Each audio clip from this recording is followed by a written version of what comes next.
The first thing I did when I came back was decide to make my frenemy of 10 years, Chloe, my girl. She yells at me. I kiss her. She avoids me. I pursue her. The entire school would know Chloe was mine, and anyone who touched her would have to deal with me. A chocolate milk every day was the standard, and my arms were her exclusive spot. AC broken? Perfect. My bed would always be warm for her. This time around, I was going to make sure everyone knew that Chloe, from a single strand of her hair to the very soul of her, belonged to me, Ethan. My name is Ethan, and I was back. A second ago, I remembered the shriek of tires and a blinding flash of red. The next, I was standing in front of my old high school, the sun so bright it made me squint. All around me were students, laughing and messing around on their way to class. Everything was back to how it was 10 years ago, when Chloe and I were still in high school. Back to her, my frenemy of more than a decade, the girl I'd been fighting with since we were kids, Chloe. My heart felt like it was being squeezed by an invisible hand, the pain so sharp I couldn't breathe. In my past life, we'd spent years arguing, fighting, and getting on each other's nerves before we finally admitted how we felt. And just as we were about to finally reach for each other, a car crash ended everything. I never even got the chance to tell her, I love you. My thoughts were cut short by a familiar scent. It was faint and sweet, with a hint of vanilla.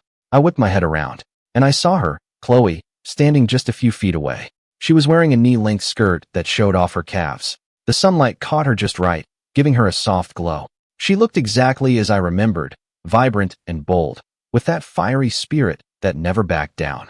Except right now, her brow was furrowed, and she was looking at me like I was a complete idiot. Ethan, are you just going to stand there spacing out in the middle of the entrance? Her voice was sharp, laced with its usual impatience. It was the same as it had always been, but I knew it wasn't. Nothing was the same. I looked at her, and my eyes instantly welled up. An overwhelming, ecstatic wave of relief washed over me. I didn't care about anything else. Ignoring the shocked stares from the other students, I closed the distance between us in a few strides, and I pulled Chloe into a crushing hug. I held on so tightly, it was like I was trying to merge her into my very bones. I was never letting go again. Chloe's body went rigid. She didn't seem to know what was happening. Gasps and whispers erupted from the students around us. Ethan, are you insane? She finally snapped, struggling and pushing against my chest. Let go of me. What are you doing? I buried my face in the crook of her neck, greedily breathing in her scent. There was no smell of blood, just sunshine and her unique vanilla scent. It was Chloe, alive and warm. Tears streamed down my face, soaking the shoulder of her shirt. I'm sorry, I'm so sorry, Chloe, I'm sorry. I was rambling, just repeating those words over and over. For not protecting her in our last life. For all the stupid, childish things I'd done to make her mad. For all the love and apologies I never got to voice. Chloe's struggling slowly subsided. My tears seemed to have startled her. We'd fought our whole lives. From her stealing my toys to me pulling her hair, always pranking each other, always at each other's throats. She had never seen me cry. I'd never lost control like this. Ethan, her voice was uncertain, a little panicked. What's wrong? Did someone mess with you? She even lifted a hand, awkwardly patting my back. The clumsy attempt to comfort me made my heart completely melt. I loosened my grip slightly, but kept my hands firmly on her arms. I looked down into her beautiful eyes, which were filled with confusion and suspicion. No one messed with me. I took a deep breath, wiping my face with my sleeve. I just had a really bad nightmare. Chloe blinked, clearly skeptical. A nightmare? You, Ethan, crying over a nightmare. Her tone had its usual mocking edge, but she couldn't hide the concern in her eyes. Yeah, I nodded, looking at her with total seriousness. I dreamed you disappeared, that I couldn't find you. Chloe froze for a second, a flicker of something crossing her face. She looked away, the tips of her ears turning pink. What are you talking about? Are you trying to jinx me? Let go. We're going to be late for class. She yanked her arm away and turned, heading for the main building. Her pace was hurried, like she was trying to escape. I watched her go, a smile spreading across my face. This was good, just being able to see her like this. To bicker with her. This time, I would never let her go. I hurried to catch up, falling into step beside her. She shot me a glare. Stay away from me. Nope, I said simply. It's a wide hallway. I can walk where I want. You. Chloe sputtered, speeding up. I sped up too. She slowed down, I slowed down. I stayed right next to her, shoulder to shoulder. The other students' eyes kept darting between us, full of curiosity and gossip. After all, everyone in school knew that Ethan and Chloe of senior homeroom were total frenemies, like oil and water. My stunt this morning was probably going to be the talk of the school by lunch. Ethan, are you on something? Chloe asked in a low, seething voice. Nope, I said, glancing at her. The sun caught her long eyelashes, casting tiny shadows. Medicine's gross. I don't like it, do you? My completely random answer left Chloe speechless. She stared at me like I was a lunatic for a few seconds before deciding it wasn't worth talking to me. Whatever, I'm done with you. She huffed and walked into the classroom. I followed right behind her. Our teacher had assigned us seats one behind the other. She was in front, I was behind. Once I sat down, I could see her straight back and the way her ponytail swayed when she wrote. In my past life, I was always pulling some stupid prank on her from back here, like putting a thumbtack on her chair or poking her in the back with my pen. It never failed to get a reaction out of her. I'd either get a death glare over her shoulder or a playful punch in the arm after class. But now, I took a new strawberry cream lollipop, her favorite kind, out of my bag. Before the teacher got there, I gently tapped her on the back. Chloe's body tensed up, and she spun around impatiently. Ethan, what do you want now? I held the lollipop out to her. It's for you.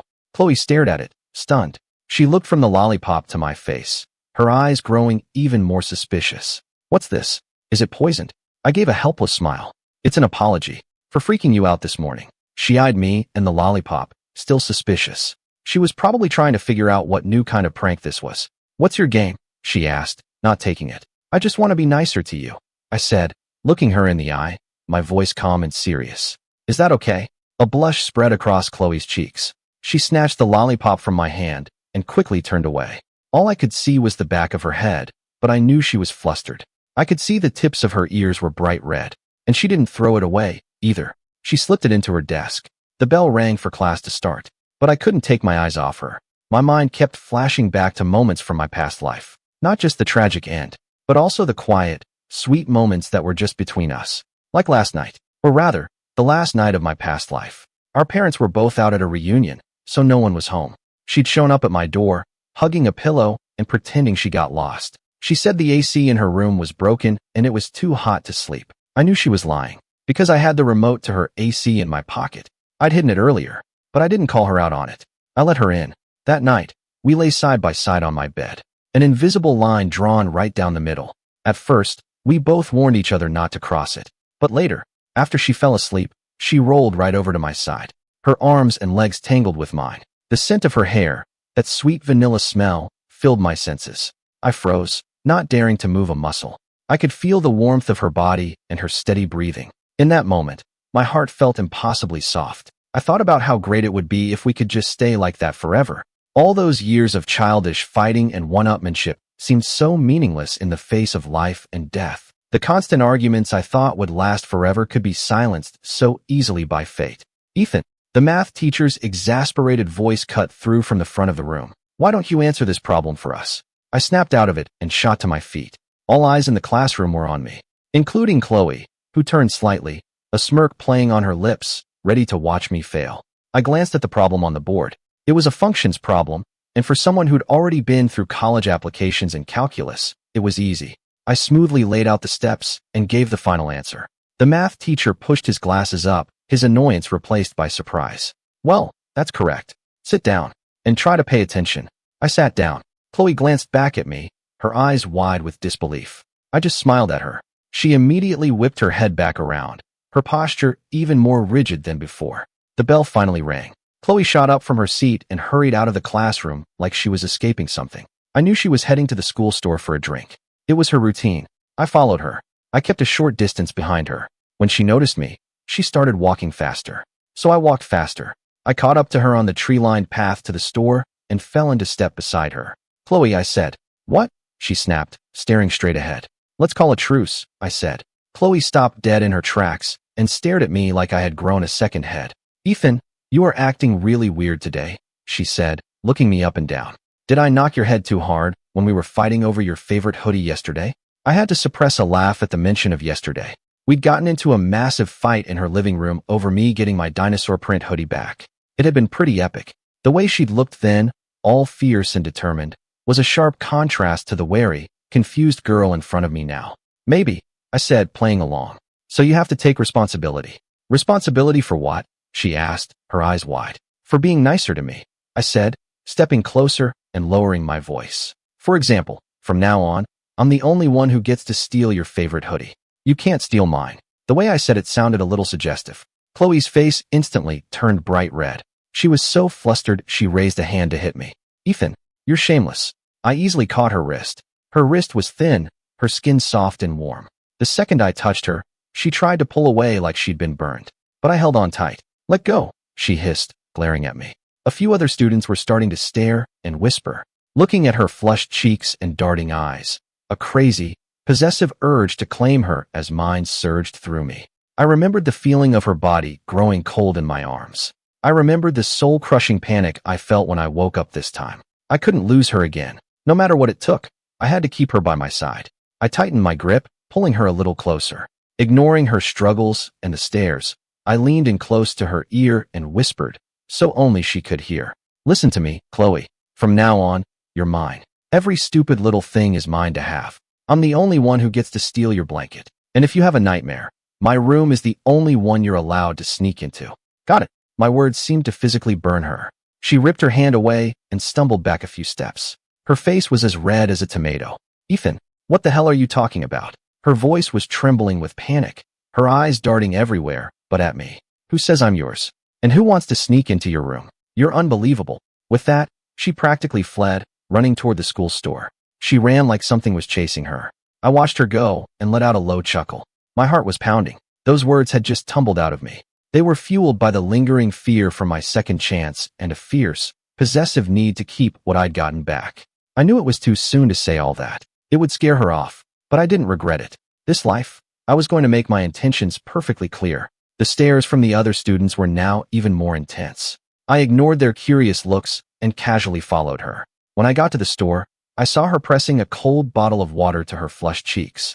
As soon as she saw me, she put the bottle down and pretended to be looking at the snacks on the shelves. The tips of her ears were still bright red. I walked over and picked up the bottle she'd just put down. Hey, I was going to buy that, she protested immediately. I know, I said, giving the bottle a little shake. I'm getting it for you. Then I grabbed a strawberry yogurt drink, her usual, from the cooler. I went to the counter and paid for both. Chloe followed behind me, looking a little stunned. Outside the store, I handed her the yogurt. She hesitated for a second before taking it. Thanks, she mumbled. Her voice was barely a whisper. You're welcome, I said, twisting the cap off my water and taking a drink.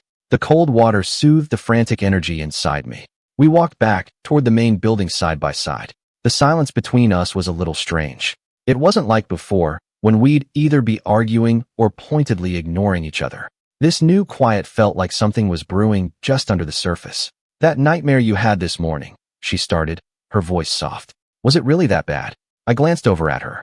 She was looking down at her shoes, her long lashes casting shadows on her cheeks. Yeah, I answered, my voice heavy. It was terrifying. So terrifying that my chest still ached just thinking about it. What happened to me in the dream? She asked, looking up at me with curiosity. The sunlight filtered through the trees, dappling her face in light.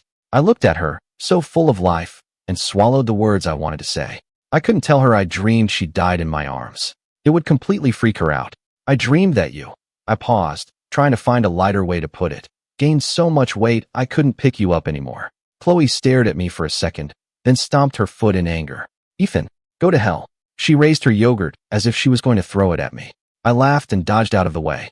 I'm kidding. My smile faded, and I looked at her seriously. The truth is, I dreamed I lost you, and I couldn't find you anywhere.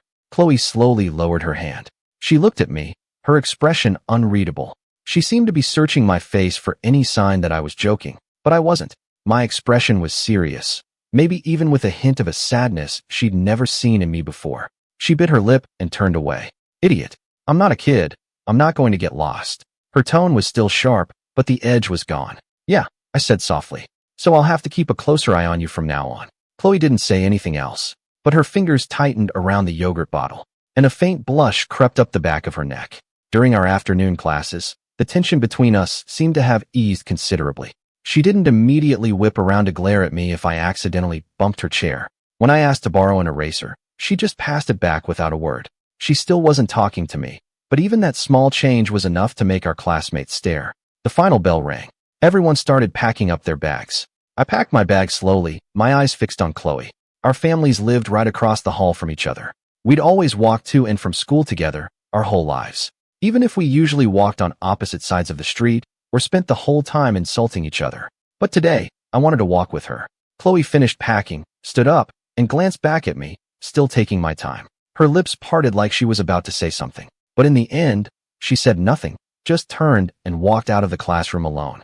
I immediately zipped my bag and went after her. I kept a little distance, not too close, not too far. She seemed to sense me, because her pace kept changing, sometimes fast, sometimes slow. She'd even stop suddenly to pretend to tie her shoe or look at a poster on the wall. I'd just stop a few feet behind her and wait patiently. The setting sun stretched our shadows long behind us. Her ponytail swayed gently as she walked. The hem of her skirt fluttered in the breeze. The whole scene was as perfect as a painting. When we got to our apartment building, she finally snapped. She spun around, glaring at me with her cheeks puffed out. "Ethan, why are you following me?" I walked up to her, putting on my most innocent expression. "I'm going home. It's not like you own the sidewalk." "Then you go first," she said, pointing ahead. "Nope," I refused. "I like walking behind you. That way, I can watch you. Make sure you're always in my sight." Chloe was left speechless. She shot me one last glare before turning and storming into the building. I followed behind, listening to the sound of her stomping up the stairs. At her apartment door, she quickly fumbled for her keys and unlocked it. It was like she thought I'd follow her inside if she wasn't fast enough. Just before the door closed, I stuck my hand out to stop it. "What?" she asked, looking at me nervously like a startled rabbit.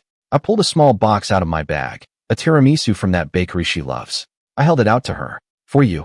She stared at the elegant little box, stunned. "What is this for?" "An apology," I said, having my excuse ready. "For freaking you out this morning, and for calling you fat this afternoon." Chloe's expression softened slightly. She looked at the tiramisu, then back at me.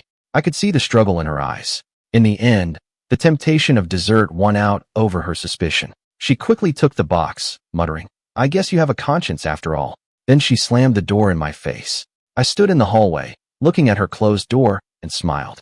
It felt so good to be able to do things for her, to give her all the best things in the world. It felt really good.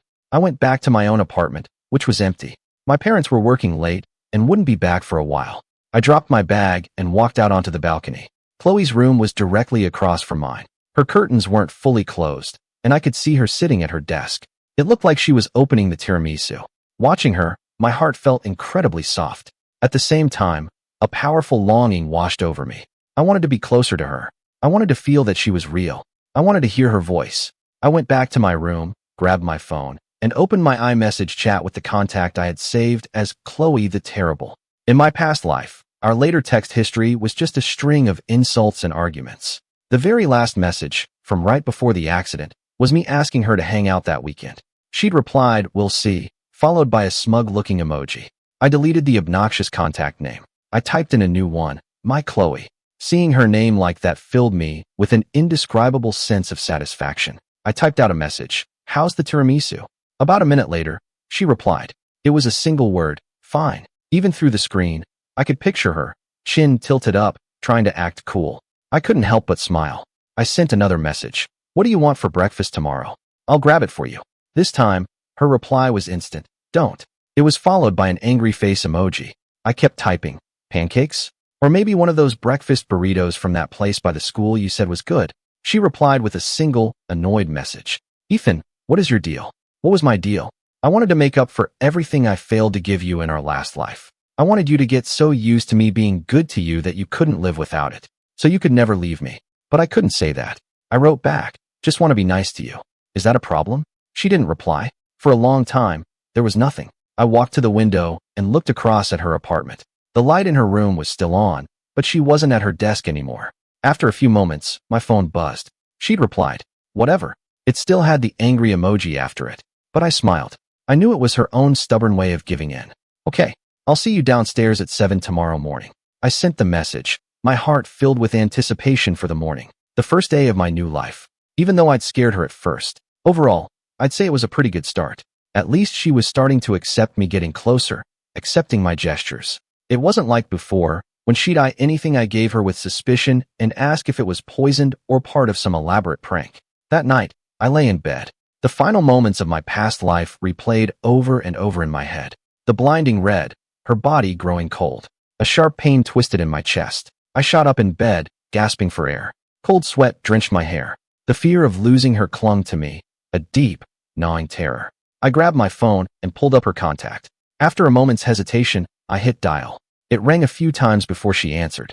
Her sleepy, mumbled voice came through the speaker. Hello? Ethan? It's late, what's up? Hearing her voice was enough to calm my racing heart.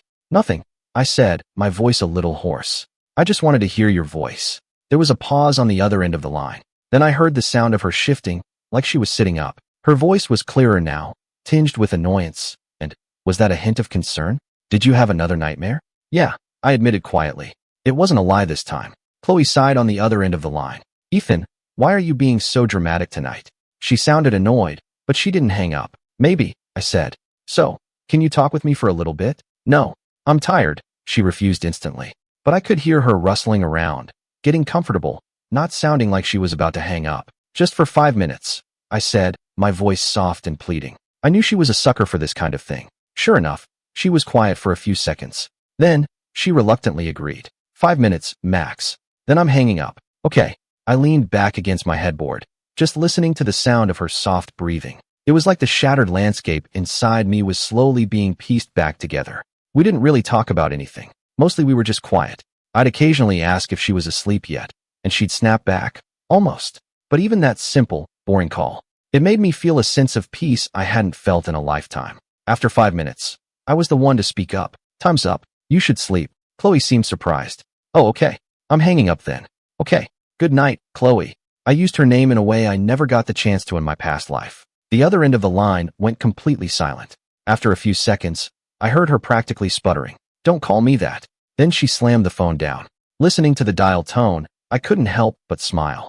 Being able to tease her like this, to hear her voice so full of life. It was so good. I slept better that night than I had in ages. No nightmares. Just the thought of tomorrow. The next morning, I was up early. I got ready and went out to the diner by our building to get breakfast. A breakfast burrito, her favorite soy milk, and a carton of strawberry milk. I was downstairs right at 7 o'clock. A few minutes later, the main door opened, and Chloe walked out, her backpack slung over her shoulder. She'd tied her ponytail higher than usual today, which made her look even more vibrant. She stopped when she saw the breakfast in my hands. A flicker of something unreadable crossed her face. You actually bought it? She asked quietly. I promised, didn't I? I said, handing her the bag. Eat it while it's warm. She took the bag and peeked inside. It was everything I'd mentioned yesterday, all her favorites. She looked up at me, her expression complicated. Ethan, what is it? I asked. She shook her head and looked down. Nothing. Let's go. We walked toward school, side by side. The morning sun was warm and gentle.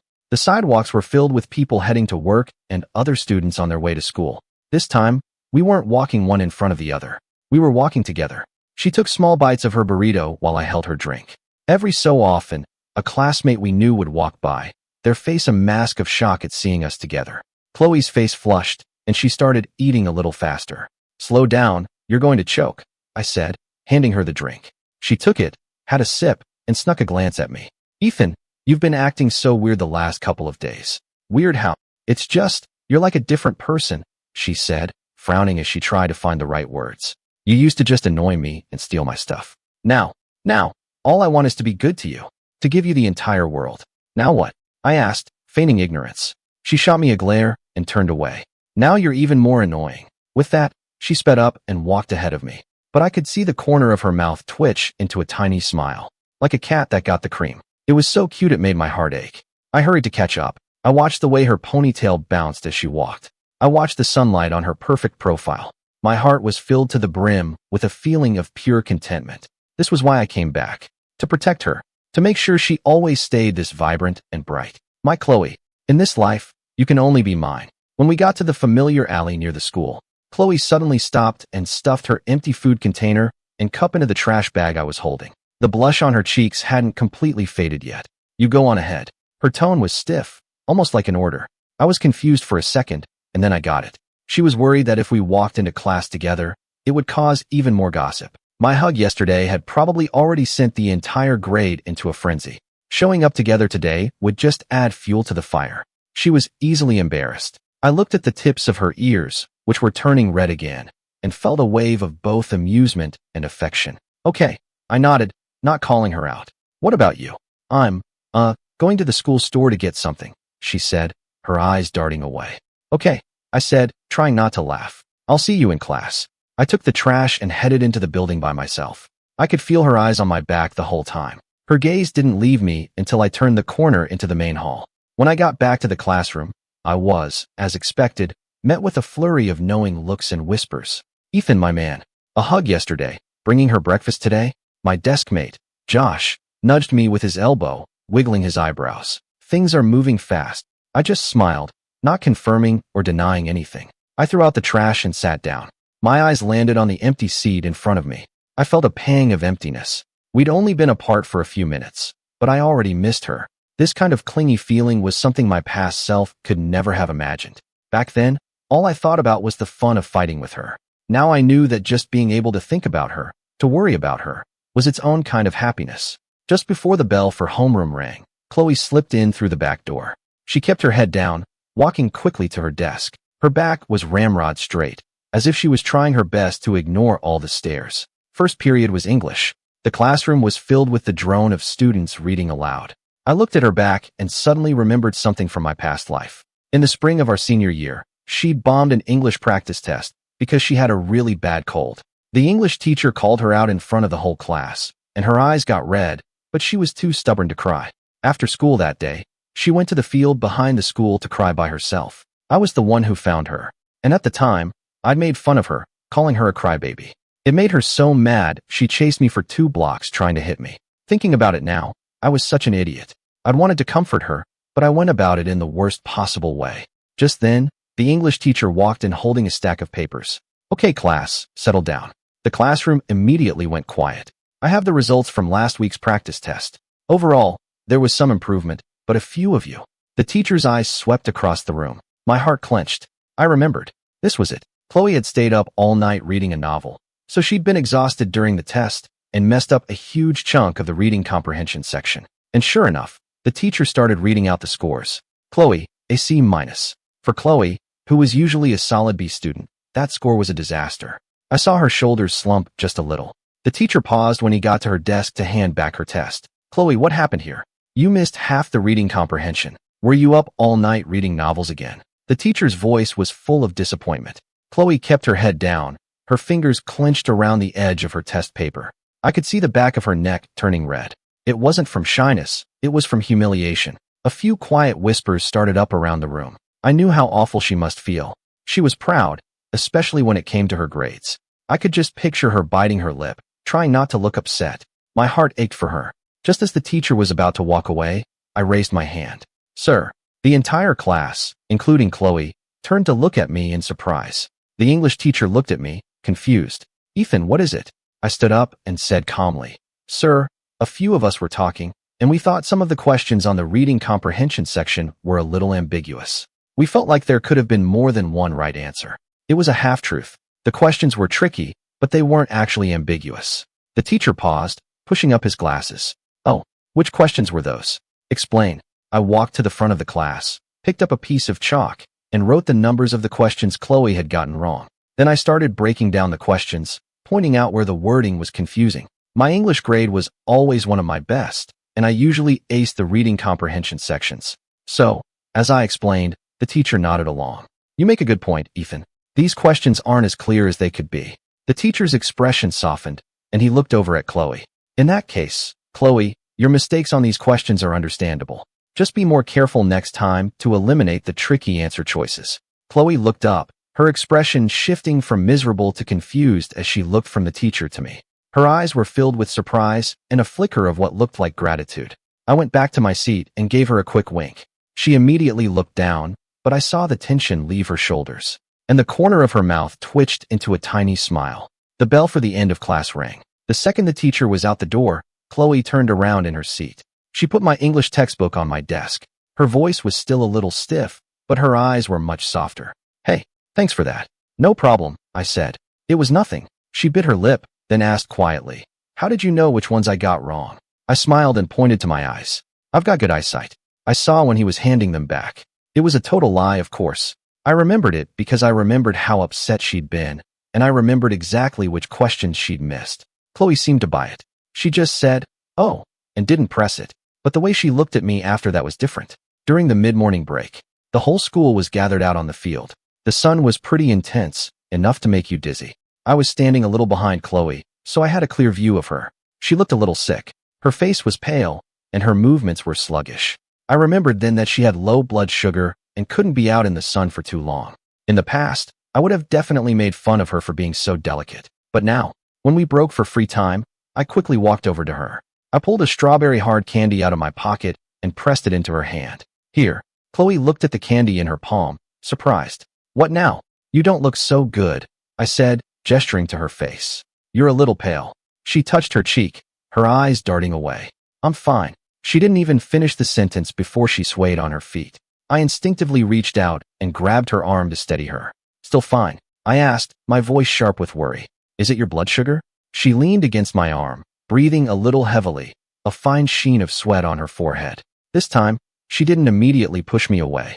She probably didn't have the strength. A little, she admitted quietly, unwrapping the candy and popping it in her mouth. The sweet and sour strawberry flavor filled her mouth, and a little color returned to her cheeks. I helped her over to the shade of a tree at the edge of the field. Just rest here for a minute. Don't move. She looked down, the candy in her cheek, and mumbled an okay. The sunlight filtered through the leaves, dappling her slightly flushed face. Her long eyelashes cast soft shadows beneath her eyes. When she was quiet like this, she lost some of her usual sharp edges and seemed softer. I found myself staring. Ethan, she said suddenly, looking up at me. Why are you suddenly being so nice to me? Her expression was serious, searching, and a little confused. She'd probably been wanting to ask that for a while. Ever since that random hug yesterday. To me defending her in class, to this right now. It was all so different from how we'd been for the past decade. I looked into her clear eyes, and there was so much I wanted to say. I wanted to tell her it was because I'd already lost her once. I wanted to tell her I regretted how I treated her. I wanted to tell her that I'd realized I'd been in love with her for a long time. But now wasn't the time. It would just scare her away. I just smiled and gently tucked a stray, sweat-dampened strand of hair behind her ear. The gesture felt so natural, like I'd done it 1,000 times before. Chloe's body went completely still. Her eyes widened, like a startled deer.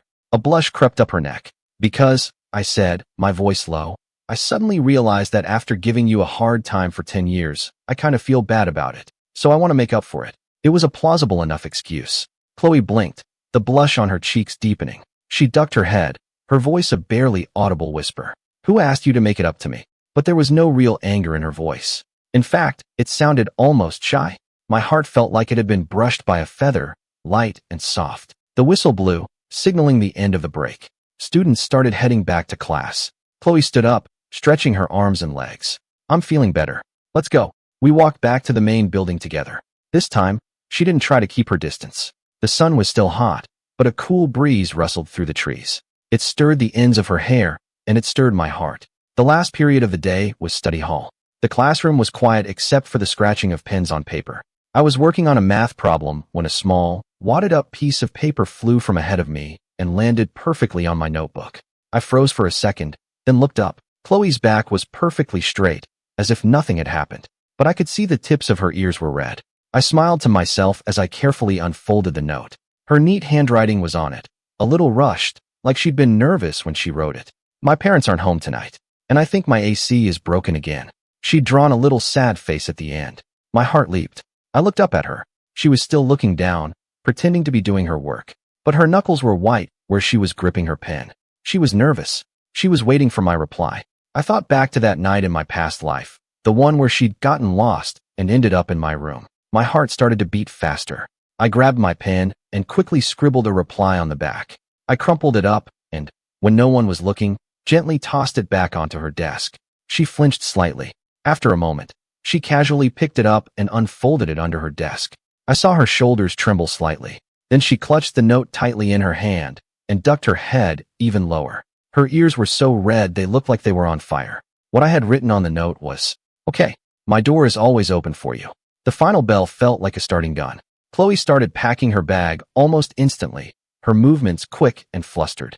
She kept her head down, not daring to look at me, but I could see how red her ears were and the slight tremor in her hands. She was nervous, because of the note, because of tonight. My heart felt full to bursting with an indescribable excitement. I started to pack my own bag slowly, but I kept her in the corner of my eye the whole time. She zipped her bag, stood up, and practically fled the classroom. She barely mumbled a reply to a girl who said bye to her, not even breaking her stride. I watched her disappear out the door and let out a low chuckle. My Chloe. She was so cute when she was shy. I finished packing my bag at a leisurely pace, said bye to Josh, and left the classroom. By the time I got to the school gate, Chloe was already gone. I knew she must have run home ahead of me. I wasn't in a hurry. I walked home slowly. The setting sun painted the sky in warm shades of orange. A cool breeze, smelling of early summer, brushed against my face. I was in a great mood. So good that even the crooked old tree on the corner looked beautiful. The best part of this second chance was just being able to see her, to be near her, to be a part of her life. All the little everyday things I used to take for granted now felt priceless. When I got to our building, I looked up at her window. The curtains were drawn. I wondered what she was doing. I wondered if her heart was pounding as fast as mine was. I got home and dropped my bag. My parents weren't home, just as I'd expected. A note on the table said they had a dinner thing and that I was on my own for food. I wasn't very hungry. I just grabbed some bread from the fridge. Then I started to pace. Every few minutes I'd walk out to the balcony and look across at her apartment. Her curtains were still drawn tight, not a sliver of light showing through. Was she even home? What was she doing? What if she wasn't coming? I pushed the thought out of my mind. No, she'd said her AC was broken. She would come. Time crawled by. I took a shower and changed into some comfortable clothes. I tidied up my room a little. I put away all the messy papers and textbooks on my desk. I even straightened my sheets. After all that, I looked around my reasonably clean room and felt a little calmer. I sat at my desk and picked up a physics textbook, but I couldn't focus on a single word. My ears were strained, listening for any sound from outside my door. The sky outside grew dark. The streetlights in the complex came on, casting a dim, yellow glow through my window. The room was silent except for the sound of my own heartbeat. Thump, thump, thump. Each beat felt like a countdown. Finally, a little after 8, I heard the faintest sound of footsteps outside my door. They grew closer, then stopped right outside. My heart leaped into my throat. My fingers tightened around my pen. She was here. There were a few seconds of silence. Then, a soft, hesitant knock. Knock, knock, knock. It was so quiet, like she was afraid of disturbing someone. I took a deep breath to calm my pounding heart, stood up, and walked to the door. I put my hand on the knob, paused for a second, then slowly opened it.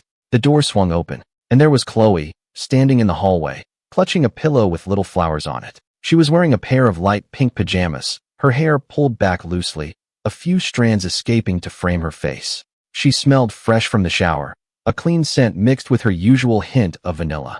Her face was still flushed, and she wouldn't meet my eyes. She looked like a lost little animal, timid and uncertain. She started, her voice small and a little strained. My AC, I think it's broken again. It was the exact same excuse as last time. Even the way she was holding her pillow was identical. My heart completely melted. Broken again? I asked, trying to keep my voice steady as I stepped aside. Come on in. She hesitated for a second, then ducked her head and hurried past me into my room. Her footsteps were as light as a cat's. I closed the door and turned around. She was standing by my bed, looking at me, a little lost. Her eyes were filled with nervousness and a hint of a reliance I'd never seen before. She was no stranger to my room. We'd grown up doing homework, playing video games, and even fighting in this very room. But this was probably the first time she'd ever been here at night, in her pajamas, holding a pillow. The atmosphere in the room was undeniably charged.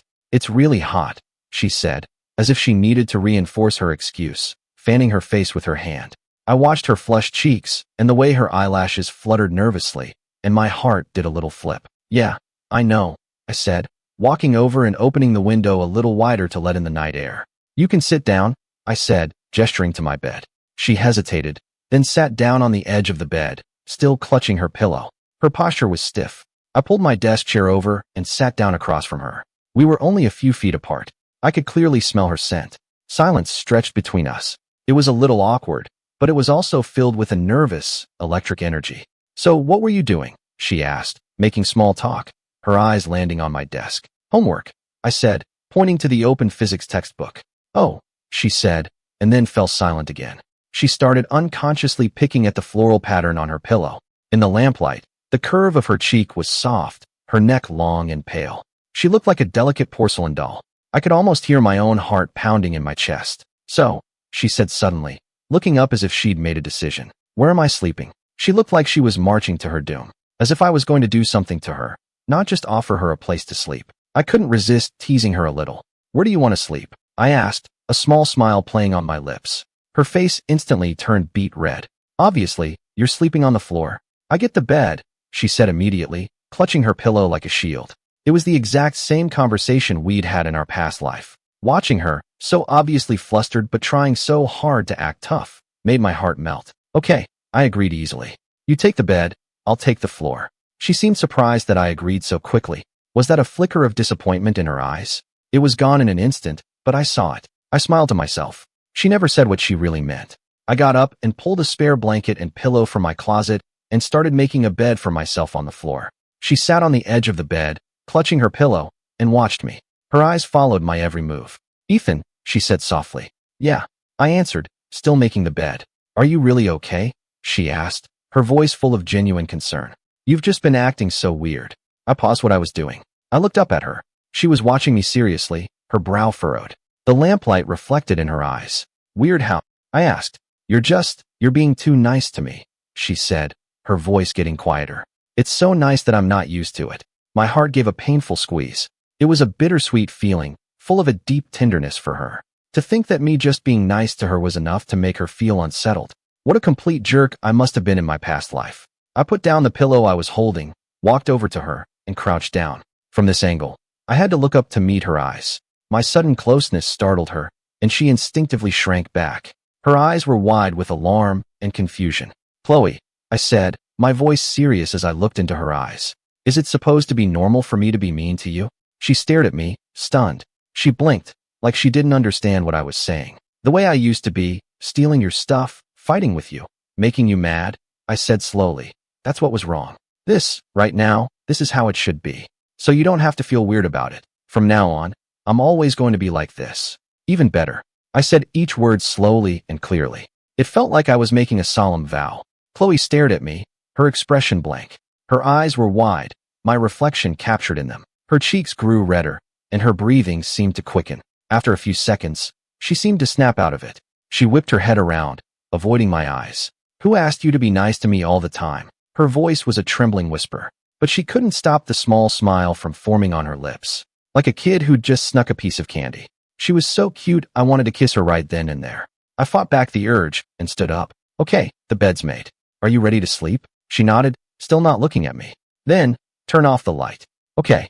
I walked to the door and turned off the overhead light. I left on the small, dim lamp on my desk, which cast a warm, soft glow. The room was instantly much darker. The atmosphere became more intimate, more private.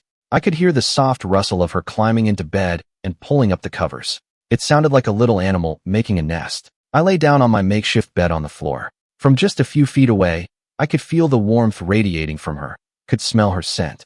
Neither of us said anything. The only sound in the room was our soft breathing. Outside, I could hear the faint chirping of crickets. The cool night air drifted in through the window, but it couldn't dispel the warmth in the room. I lay with my eyes open, staring at the blurry shapes the lamplight made on the ceiling. I wasn't sleepy at all. My heart was beating fast. I knew she wasn't asleep either. Her breathing was too unsteady. Ethan, she whispered in the dark. Yeah, are you asleep? No, I can't sleep either. I turned on my side to face the bed. In the dark, I could just make out the blurry outline of her under the covers. What's wrong? Can't get used to the bed. I asked. A little, she mumbled. We were quiet for a moment. Then she said, even more quietly, it's also a little cold. Cold. I froze. It was early summer, and she was under a blanket. My heart skipped a beat. I knew what she was doing. She was making an excuse. She was giving me an opening. A rush of heat went through me. I took a deep breath, trying to keep my voice steady. So, should I come up there?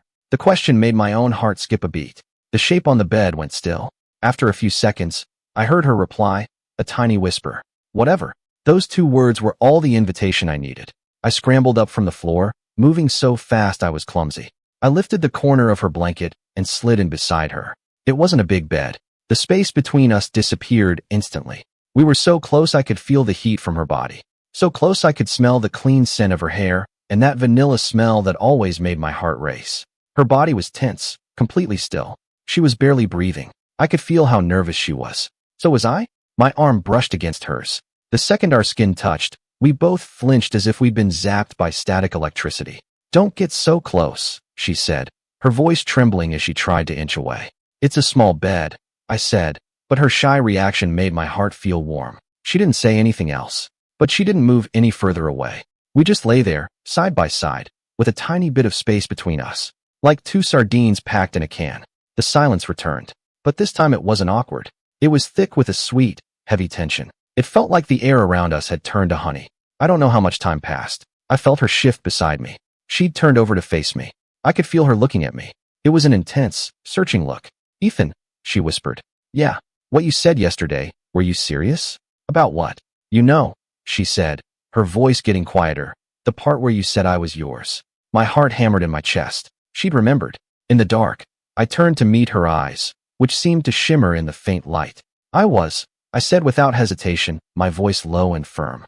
I heard her take a sharp breath. "Why?" she asked, her voice trembling almost too faintly to hear. "Why am I yours?" I looked at her blurry outline in the dark, 1,000 words I wanted to say caught in my throat. "Because I lost you in our last life. Because I could never let you go in this one. Because I've been in love with you for longer than I can remember." But I couldn't say any of that yet. I reached out in the dark and found her hand. I took it gently in mine. Her hand was small and soft and a little cold. She flinched when I took it, but she didn't pull away. "There is no why," I said, squeezing her hand, feeling the softness of her palm. "You're just mine. You have been for a long time. And you always will be." My voice was firm, possessive, but underneath it was all the tenderness I felt for her. Chloe didn't say anything, but I could feel her hand relax in mine. Then, she gently squeezed my hand back. Her fingers were cool, but they sent a jolt right through me. And we just lay there in the dark, holding hands. Neither of us said another word. The silent intimacy that flowed between us was more powerful than any words. I don't know how long we lay there before I heard her breathing even out. Her grip on my hand loosened. She was asleep. I gently turned on my side, and in the faint moonlight from the window, I watched her sleep. Her long eyelashes cast soft shadows on her cheeks. Her lips were parted slightly, like a child's. My heart was filled with a sense of peace and happiness I couldn't describe. This was everything I wanted to protect. I carefully leaned in and pressed a feather-like kiss to her forehead. "Good night, my Chloe." This time, she didn't tell me not to call her that. She just shifted in her sleep, unconsciously moving closer to me. And the corner of her mouth was curved into a sweet, small smile. The morning sun slipped playfully through a gap in the curtains. I woke up to the feeling of something warm and soft. I opened my eyes, and the first thing I saw was Chloe's face, inches from mine. At some point in the night, she had rolled over and was now clinging to me like a koala. Her head was resting on my arm. One of her legs was thrown over my waist, and her arms were wrapped tightly around my neck. Her warm breath, smelling of vanilla, puffed against my neck with each even exhale. It tickled, like a feather brushing against my skin. My heart instantly melted. I didn't dare move, afraid I would wake her. I just lay there, watching her. The sunlight danced across her face, highlighting the soft curve of her cheek. Her skin was pale and smooth, almost flawless. Her lips were a natural, soft pink, like flower petals. I couldn't help but hold my breath. The moment was so perfect I almost thought I was still dreaming. It was the most real, the warmest moment I'd had since I came back. I carefully lifted my free hand and gently brushed a stray piece of hair from her cheek. My touch was as gentle as if I were handling a priceless treasure. She must have felt it, because she shifted in her sleep, nuzzling against my shoulder and tightening her arms around my neck. She made a soft, sleepy sound, like a contented kitten. A smile spread across my face. My heart was filled to the brim with a feeling I could only describe as happiness. I wished I could wake up like this every morning. After a while, her long lashes fluttered, and she slowly opened her eyes. Her beautiful eyes were still hazy with sleep, which made them even more captivating. She blinked, not quite awake yet. Then her eyes met mine, and I was smiling. Her expression went from sleepy to confused to focused. And when she realized the position we were in, tangled up together, her eyes flew wide open. Her expression went from shock to pure, mortified embarrassment. "Ah!" She let out a little shriek and scrambled away from me like a startled rabbit, pulling away and rolling to the far side of the bed. She wrapped the blanket tightly around herself, leaving only her wide, panicked eyes showing. "Ethan, why are you in this bed?" Her voice was muffled by the blanket, but her mortification was crystal clear. I slowly sat up, shaking out my arm, which had gone numb from her sleeping on it. I looked at her with an innocent expression. "Someone said she was cold last night and invited me up. Did you forget?" She stiffened under the blanket. Her eyes darted back and forth as she tried to remember what had happened. A deep blush spread across her face. "Well, you still can't," she stammered, not looking at me. "You can't be that close." I couldn't help but laugh. "I think you were the one who rolled over here." I teased. And you were the one holding on to me. You're lying, she shot back, her voice high with indignation. I did not. No. I raised an eyebrow, gesturing to my still tingling arm. Then how did my arm end up as your pillow? She opened her mouth, then closed it again, unable to come up with a comeback. Her face and neck were bright red, like a cooked lobster. She shot me an embarrassed, angry glare, then pulled the blanket completely over her head. Stop talking, came her muffled protest from under the covers. I looked at the big lump on the bed and laughed. How could she be so cute? Okay, I'll stop teasing you, I said, getting up and opening the curtains. Bright sunlight flooded the room. Come on, get up, or we'll be late for school. The lump under the blanket shifted. You go out first, came her muffled voice. I knew she was embarrassed and needed a minute. Okay, I'll go make breakfast, I said, heading for the door. Come out when you're ready. I closed the door and leaned against it, listening to the sounds of her getting dressed. I couldn't help but touch my neck. I could still feel the warmth of her breath there. My heart felt like it was full of honey. By the time I had some toast and milk ready, Chloe finally emerged from my room. She'd changed into her school clothes, her hair pulled back into its usual neat ponytail. But her cheeks were still flushed, and she wouldn't look me in the eye. Hurry and eat. We don't have much time, I said, pushing a glass of milk toward her. She kept her head down, taking tiny, ladle-like bites of her toast and sips of her milk. She was a completely different person from her usual loud, vibrant self. She was unnaturally quiet. She said suddenly, glancing up at me for a split second before looking down again. I'm not a very neat sleeper. Her voice was a tiny whisper. Yeah, I noticed, I said, trying not to smile as I nodded seriously. Her face got even redder. I'm not usually like that, she mumbled. I just wasn't used to the bed. Right, I get it, I said, still nodding, a smile I couldn't contain spreading across my face. She seemed to notice I was smiling and shot me an annoyed, embarrassed glare. Don't smile. Okay, not smiling, I said, trying to wipe the smile off my face, but I knew it was still in my eyes. She looked down, her cheeks puffed out, and took a vicious bite of her toast, as if she were biting me. But the atmosphere wasn't awkward anymore. It was filled with a sweet, unspoken understanding. We left for school together. As we walked through the complex, she still kept a little distance between us, but she wasn't actively avoiding me like she had been. The sun cast our two shadows on the pavement, side by side. Hey, she said suddenly, her voice a little awkward. Did I say anything weird last night? I glanced at her. She was looking at me nervously, twisting the strap of her backpack. Weird things, I asked, pretending to think. Like what? You know, sleep talking, she said, her voice getting quieter. She looked so nervous, I couldn't resist messing with her. I think so, I said, drawing out the words. Her eyes widened, her whole body tensing. What did I say? I stopped walking and turned to face her. I leaned in close to her. I watched her pupils dilate, and I lowered my voice, saying each word slowly. You said, Ethan, I like you the most. Chloe's face exploded in a blush. It was like she'd caught on fire. You're lying. I did not, she said, her voice high with indignation as she raised her hand to hit me. I laughed and dodged out of the way. I'm kidding. You didn't say anything. She froze for a second, then got even angrier and started chasing me. Ethan, you jerk. You're messing with me again. We chased each other through the complex, just like we used to when we were kids. Her laughter was bright and clear, her face flushed from either anger or embarrassment. I couldn't tell which. The sun was shining, and everything felt perfect. In that moment, it was like I could see all the ordinary, happy mornings we should have had in our past life. When we got close to the school, she finally stopped chasing me and straightened her hair and clothes. She tried to put on her usual, don't mess with me face, but the red tips of her ears and the slight smile on her lips gave her away. Don't wait for me after school, she said, about to slip inside ahead of me like she had the day before. But I grabbed her wrist.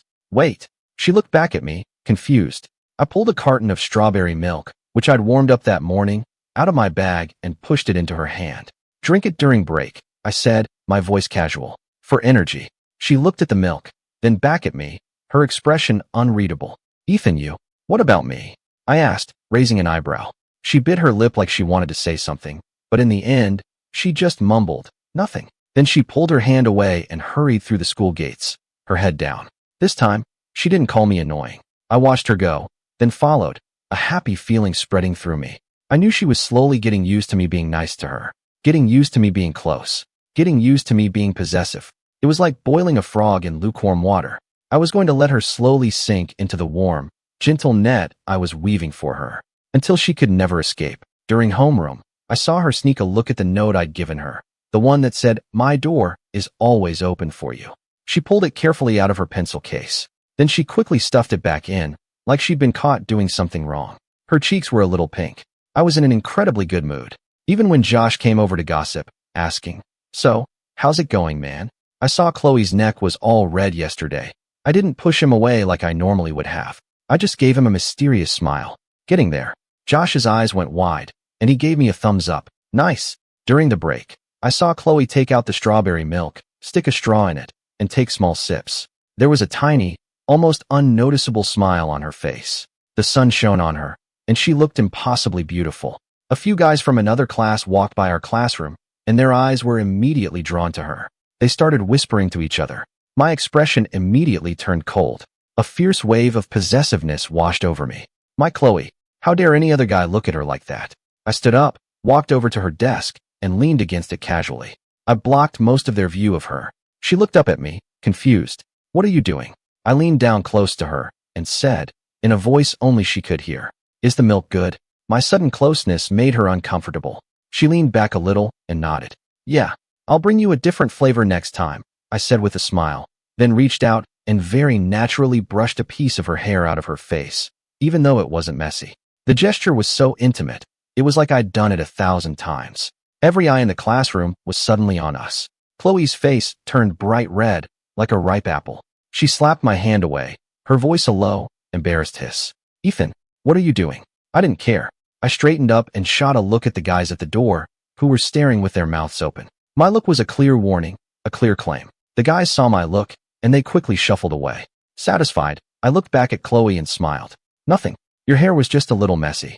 Then, ignoring her flushed face and the knowing catcalls from our classmates, I calmly walked back to my seat. I knew it was childish, like a dog marking its territory, but I couldn't help it.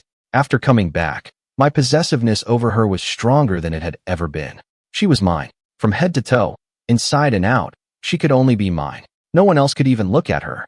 Chloe ignored me for the rest of the morning, but I knew she wasn't really mad, because when she went to the bathroom during break, I overheard her complaining to her friend. "That guy Ethan is getting more and more ridiculous." But there wasn't any real anger in her voice. In fact, was that a hint of sweetness? Her friend just laughed.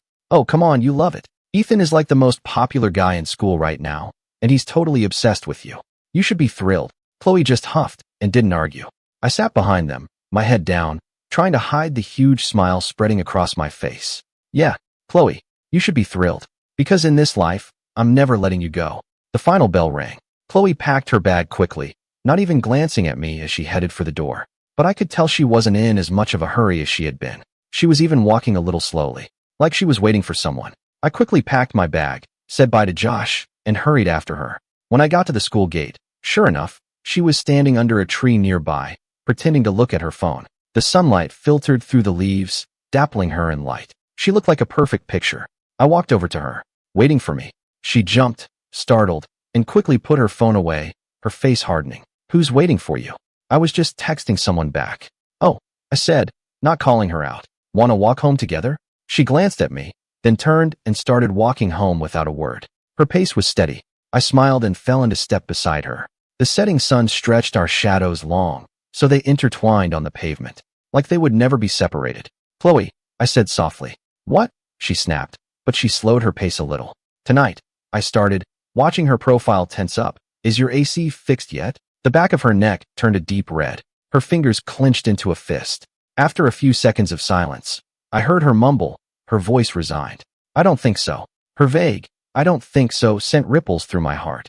A smile spread across my face. "Oh," I said, trying to keep the joy out of my voice. "Looks like you'll have to stay with me again tonight then." Chloe shot me a quick glance, her cheeks as red as the setting sun. She didn't say anything, just looked down at her feet, but she fell into step with me. We walked home side by side. The setting sun cast a warm, golden glow over everything. The air was filled with the lazy, sweet smell of an early summer evening. Every so often, a classmate would pass by and give us a knowing smile. Chloe's face got even redder, and she tried to hide it in her collar. But I met their gazes head on, and even leaned a little closer to her. Our arms would brush against each other every so often. Every time we touched, I could feel her flinch slightly, could feel her heart speed up. She was like a startled deer, but she didn't pull away. Her shy, hesitant reactions made my heart beat faster than any bold move could have. "Stay away from me," she finally mumbled, taking a small step away. "Narrow sidewalk," I said, easily closing the distance again. She shot me an angry glare, but there was nothing she could do. She just had to let me stick to her like glue. I stopped at the convenience store at the entrance to our complex. "Wait here a second." She looked at me, confused. "Why?" "Just need to grab something," I said with a smile, then went inside. I carefully looked over the shelves. I ended up grabbing a few bags of her favorite strawberry gummies and a couple of different yogurt drinks. When I was paying, I saw a little bear-shaped chocolate by the register and grabbed that too. When I came out, she looked curiously at the bag in my hand. "Why'd you buy so much junk food?" I handed her the bag. "It's for you." She froze for a second, then took the bag and looked inside, her eyes wide. "More stuff for me? What do you think I am, a pig?" "Yeah," I nodded, unable to resist pinching her puffed-out cheek. "My pig." Her skin was soft and warm, like fresh dough. She slapped my hand away like she'd been burned, covering her face, her eyes wide. "Ethan, if you touch me again, I'm not coming to your room." It was meant to be a threat, but with her red face and weak voice, it sounded more like a pout. I immediately put my hands up in surrender. Okay, I won't." But her words, "not coming to your room," sent a little thrill through me. She was already subconsciously thinking of my room as a place she could go, a place she might even be looking forward to. It was a good sign. I got home to an empty apartment. The note from my parents said they were going to a wedding reception and would be home late. It was like the universe was conspiring to help our little sleepovers. Chloe stood in the middle of the living room, clutching the bag of snacks, looking a little awkward. "I'm just going to go drop my bag off at my place." "Okay," I nodded. "You'll come back?" Her ears turned red again, and she mumbled a yeah before darting back across the hall like a scared rabbit. I looked at the closed door and laughed. I went back to my room and straightened out the blankets on the floor. Even though I knew she'd probably end up being cold again, I had to keep up appearances. Then I sat at my desk, pretending to read, my heart racing with anticipation for her knock. The minutes ticked by. There was no sound from across the hall. Was she really not coming? The thought made me antsy. Had I been too pushy this afternoon and scared her off? Or did she regret it? I was just about to give in and go knock on her door, when I finally heard a soft, hesitant knock. Knock, knock, knock. My heart settled back into my chest. I shot up from my chair, hurried to the door, took a deep breath, and then calmly opened it. Chloe was standing outside. This time she wasn't holding a pillow. She'd changed into a pair of light blue pajamas, and her hair was still damp from the shower, smelling fresh and clean. She'd clearly just showered. Her face was flushed, and she was still clutching the bag of snacks I'd given her, her eyes darting away from mine. I think I left a hair tie here yesterday," she said, coming up with a terrible excuse. I looked at her bare wrists and loose hair and had to suppress a smile. I didn't call her out. "Oh, okay. Come in and look for it," I said, stepping aside. She kept her head down and hurried into the room, pretending to look for the non-existent hair tie on my desk and nightstand. Her movements were stiff, her acting terrible. I watched, thoroughly amused. "Maybe it fell under the bed," she said, crouching down and pretending to look. I walked up behind her and looked down at the delicate curve of her waist as she crouched, the way her collar gaped slightly to reveal her collarbone. My throat went dry. "If you can't find it, just forget it," I said, my voice a little hoarse. She stood up and turned around, almost walking right into me. She jumped, startled, and took a step back, bumping into the edge of the bed. "Why are you standing so close?" she asked nervously, her chest rising and falling quickly. I took a step forward, closing the small distance between us. I looked down at her. In the lamplight, her wide, dark eyes were shining with a panicked, helpless light. Her cheeks were flushed, her lips slightly parted in a silent invitation. "Chloe," I said, my voice low. "What?" Her voice trembled slightly. "Your AC," I said, leaning in closer, my eyes fixed on her trembling eyelashes. "Is it really broken again?" She tensed up, her eyes darting around even more frantically. "Yeah," she whispered, her head bowed. "What a coincidence," I said, raising an eyebrow, a teasing note in my voice. "It only seems to break when your parents are out, huh?" Her face instantly flushed a deep crimson, the color spreading down her neck. "It just is broken," she insisted, looking up and glaring at me, trying to hide her embarrassment behind anger. "If you don't want me to stay, just say it." Seeing her like this, caught in a lie but still trying to act tough, made my heart completely melt. "I do," I answered without a second's hesitation, my eyes locked on hers. "I want you to stay. Every day." My tone was so serious, so direct, that it left her momentarily stunned. The embarrassed anger in her eyes slowly gave way to something more complicated. There was surprise, confusion, and maybe even a tiny, hidden flicker of happiness. We were so close. So close I could feel her breath on my face. So close I could see my own reflection in her eyes. The air between us felt thick, heavy with a sweet tension. I looked at her lips, just inches away, pink and glistening like they were begging to be kissed. A powerful urge washed over me. I had to kiss her. I had to know this was real. I had to mark her as mine. My throat tightened as I slowly leaned down. Chloe seemed to realize what I was about to do. Her eyes flew open, her body went rigid, and her hands came up to press against my chest. But she didn't push. She just trembled slightly, and then she closed her eyes. Her long eyelashes fluttered like a butterfly's wings, betraying her nervousness and her anticipation. Just as my lips were about to touch hers, the sound of the front door opening and my parents' voices suddenly echoed from the living room. Huh? Did Ethan go to bed already? I think his light is still on. We both froze. Chloe's eyes shot open and she shoved me away, the color draining from her face as panic took over. Your parents are home, she hissed, her voice a panicked whisper. The intimate spell was broken. I cursed silently. Of all the times for them to come home. Quick, hide, she whispered frantically, her eyes darting around the room before landing on my closet. Hide from what? I said, grabbing her arm, amused. It's not like we were doing anything wrong. But, she said, her eyes starting to look red with panic. If your parents see me in your room like this, they'll get the wrong idea. Seeing the genuine tears welling in her eyes, I gave in. Okay, go hide in the bathroom. I'll go talk to them and draw them away. She nodded quickly and slipped into the attached bathroom like a scared deer, quietly closing the door behind her.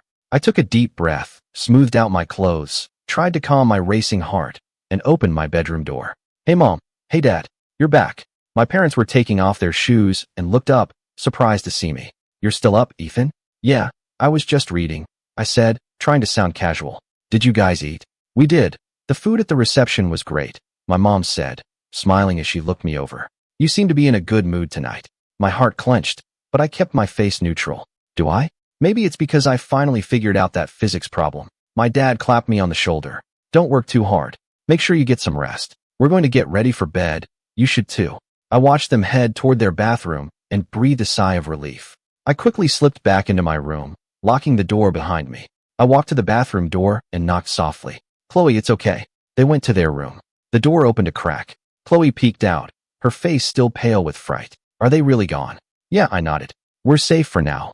She cautiously stepped out, patting her chest and letting out a long sigh of relief. That scared me to death. I had to bite back a laugh at her guilty expression. Was that really necessary? We weren't doing anything. She shot me a glare, her cheeks flushing. Still, the interruption had pretty much killed the romantic mood. But the lingering thrill of our almost kiss still hung in the air. It's getting late. We should sleep, I said, gesturing to the bed and my spot on the floor. Same arrangement? She looked at the bed, then at my makeshift bed on the floor, and bit her lip as if steeling herself. In the soft light, her profile looked determined, like she'd come to a brave decision. She started quietly, nervously twisting the hem of her shirt. Is it cold on the floor? My heart leaped. Looking at her nervous eyes and the blush creeping up her neck, I knew exactly what she was suggesting. She was worried about me. She was giving me another opening. I fought to hide my elation, pretending to consider it. Yeah, it's a little cold, I said, my voice soft. So, should I come up there again tonight? Her face turned an even deeper shade of red, like a ripe tomato. She looked down, silent for a few seconds. Then, in a voice so quiet I almost couldn't hear it, she whispered, yeah. It felt like a feather landing softly on my heart, spreading endless waves of happiness. Watching her, so shy she looked like she wanted to shrink into herself, made my heart melt. My Chloe. She was slowly letting down her guard for me. Coming closer. That was enough. Okay, I heard myself say, my voice full of warmth and affection. I'm turning off the light. Okay, I turned off the main light, leaving just the dim desk lamp on. Then, as she watched with a mixture of nervousness and anticipation, I slipped under the covers beside her. This time, we were even closer than the night before. So close I could feel the warmth of her body against mine. So close I could hear her heart pounding like a drum. She was still a little stiff, lying perfectly still, but I could tell she wasn't as nervous as she had been the night before.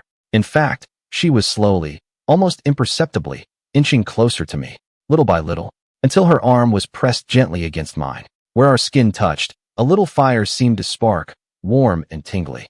I didn't move. I just savored the quiet intimacy of her moving closer. In the darkness, her breathing slowly evened out.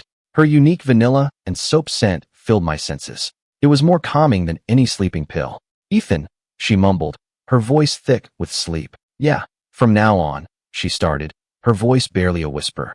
"Can you only be nice to me?" Her words were like pure sugar, dissolving straight into my heart. It was so her, a perfect mix of bossy and sweet. I turned on my side and found her hand in the dark, squeezing it tight. "Of course," I answered without hesitation, my voice as serious as a vow. "I'll only ever be good to you. Chloe, you're my only exception, my only favorite." I felt her hand squeeze mine in return. Then, as if she could finally relax, she snuggled closer, finding a comfortable spot. Her breathing deepened into the slow, steady rhythm of sleep. She was asleep, and on her lips, there was the hint of a contented smile. I held her hand, feeling the warmth of her body and the rhythm of her breathing. My heart was filled with a sense of peace and happiness I had never known before. I knew the net I'd been weaving was slowly tightening, and the little rabbit caught inside didn't seem to want to escape. In fact, she seemed to be enjoying it. That was perfect. My Chloe, this life, you're not getting away. The next morning, I was woken by a slight stirring next to me. I opened my eyes to find Chloe already awake, trying to carefully untangle herself from my arms. Apparently, we'd ended up wrapped around each other again in our sleep. This time, she was the one clinging to me like an octopus, her head buried in my chest, sleeping soundly. Now she was carefully trying to lift her leg off my waist, attempting to escape without waking me. The sunlight peeking through the curtains danced on her flushed cheeks. Her eyelashes fluttered with the guilt of someone caught in the act. I had to suppress a laugh. I deliberately tightened my arms, pulling her closer. "Where do you think you're going?" I asked, my voice hoarse with sleep. She froze, then looked up to meet my smiling eyes. Her face instantly turned the color of a ripe peach. "You were awake this whole time," she hissed, hitting my chest with a soft, ineffective punch that felt more like a tickle. "Just woke up," I said, completely shameless, as I leaned down to breathe in the clean scent of her hair. "What were you up to, being all sneaky?" "I was not being sneaky," she said, struggling to get out of my arms. When she realized it was useless, she just glared at me, her cheeks puffed out. "Let go of me. It's time to get up. Just a little longer," I murmured, resting my chin on the top of her head, refusing to let go. Having her warm and soft in my arms was too good to give up. She struggled for a moment before giving up, burying her face in my chest. "Ethan, you're getting way too bold," she mumbled. But there was no real anger in her voice, just a kind of resigned indulgence. My heart felt like it had been tickled by a kitten's paw. I admitted, idly twisting a strand of her hair around my finger. "Only with you." She shivered slightly in my arms, but didn't say anything else. In the quiet, sun-drenched morning, we lay wrapped in each other's arms, listening to the sound of our own heartbeats. The atmosphere was intoxicatingly sweet. It wasn't until we heard my mom moving around in the kitchen that Chloe shot out of my arms like a startled cat. "Oh no, your mom's up," she whispered, scrambling out of bed and trying to smooth out her wrinkled pajamas, her face a mask of panic. "I have to get back." I found her panic incredibly amusing. "What are you so scared of?" "We didn't do anything," I said, sitting up slowly, enjoying her rare moment of flustered chaos. "Still," she hissed, shooting me a glare before creeping to the door and cracking it open to peek outside. She looked like a little spy on a secret mission. I couldn't help but laugh. "Go on, get out of here," I said, coming up behind her and giving her a gentle push. "I'll see you downstairs." She glanced back at me, her cheeks still pink, but her eyes held a new, natural intimacy that hadn't been there before. "Okay," she whispered, then disappeared out my door and into her own apartment across the hall like a flash. I looked at the closed door, a smile lingering on my face. The thrill of our little secret made our budding relationship feel even more special and sweet. After getting ready and eating the breakfast my mom made, I grabbed my bag and headed out.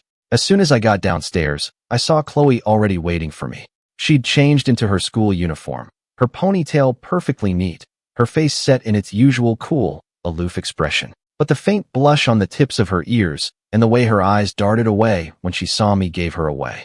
"You're early today," I said, walking up to her and reaching for her backpack out of habit. But she pulled it away, her eyes wary. "I can carry it myself." "Okay," I said, dropping my hand, and we started walking to school side by side. The morning air was crisp and smelled of dew and freshly cut grass. We walked in silence for a bit.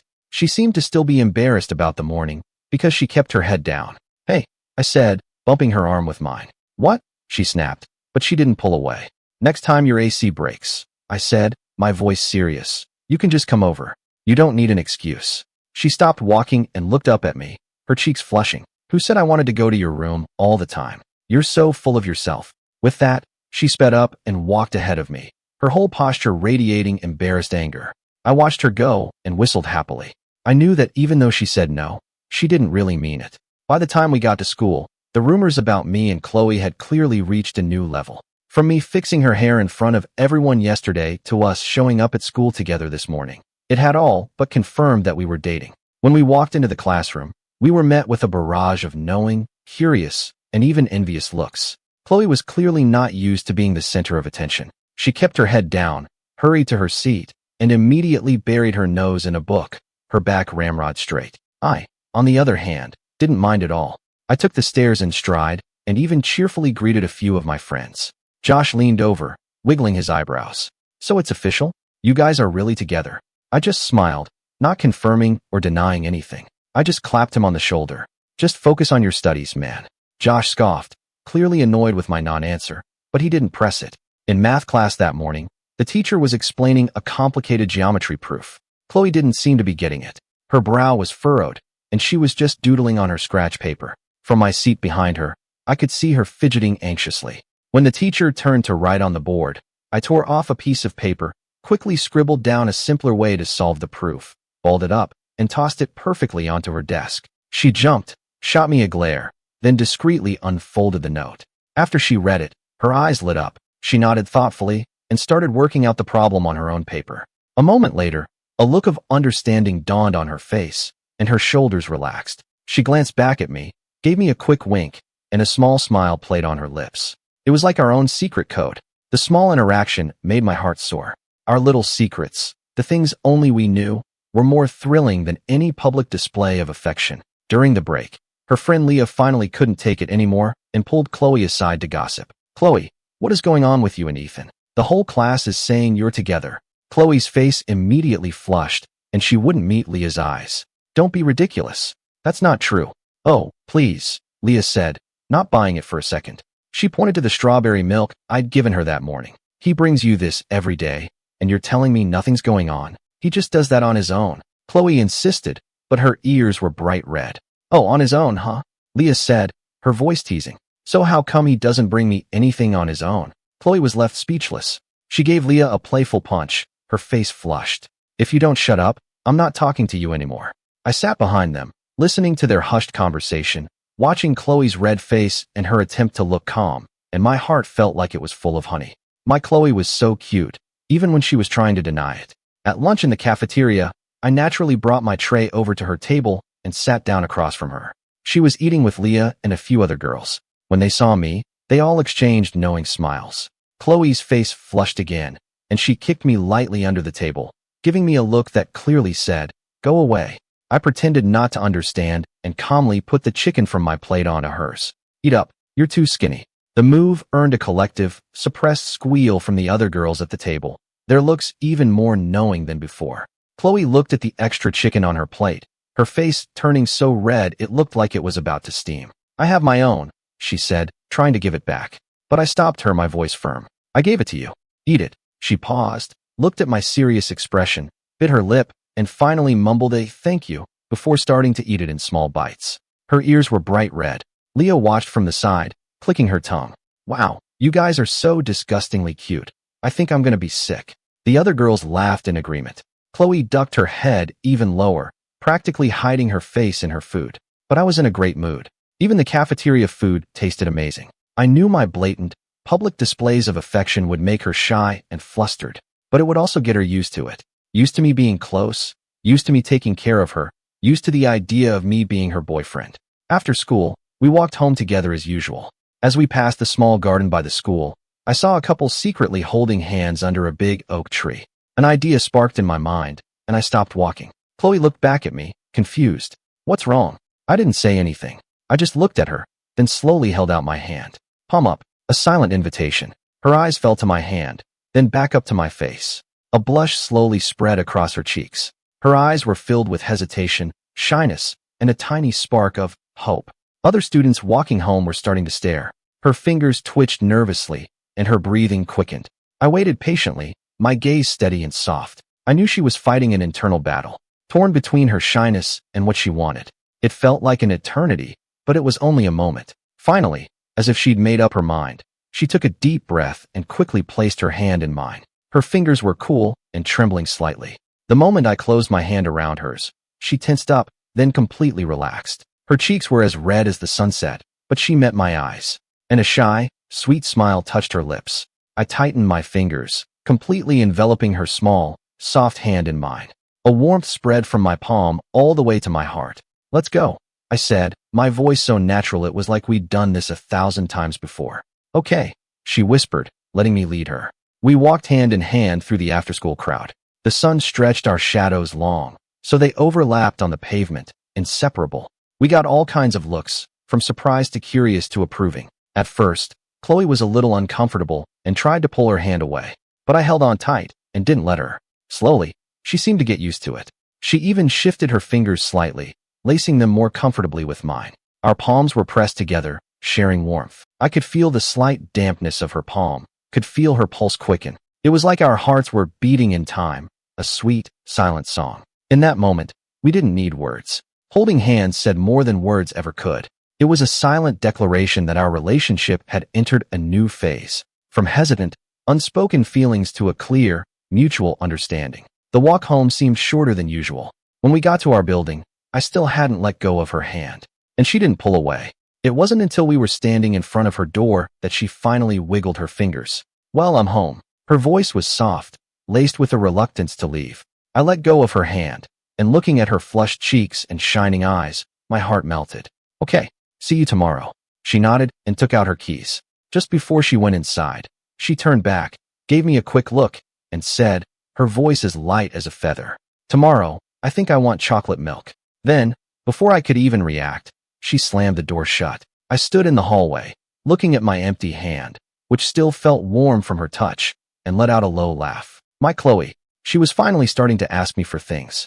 It was a huge step. It meant she was really starting to let me into her life, to make me a part of her routine. "Okay," I said softly to the closed door. "Chocolate milk it is."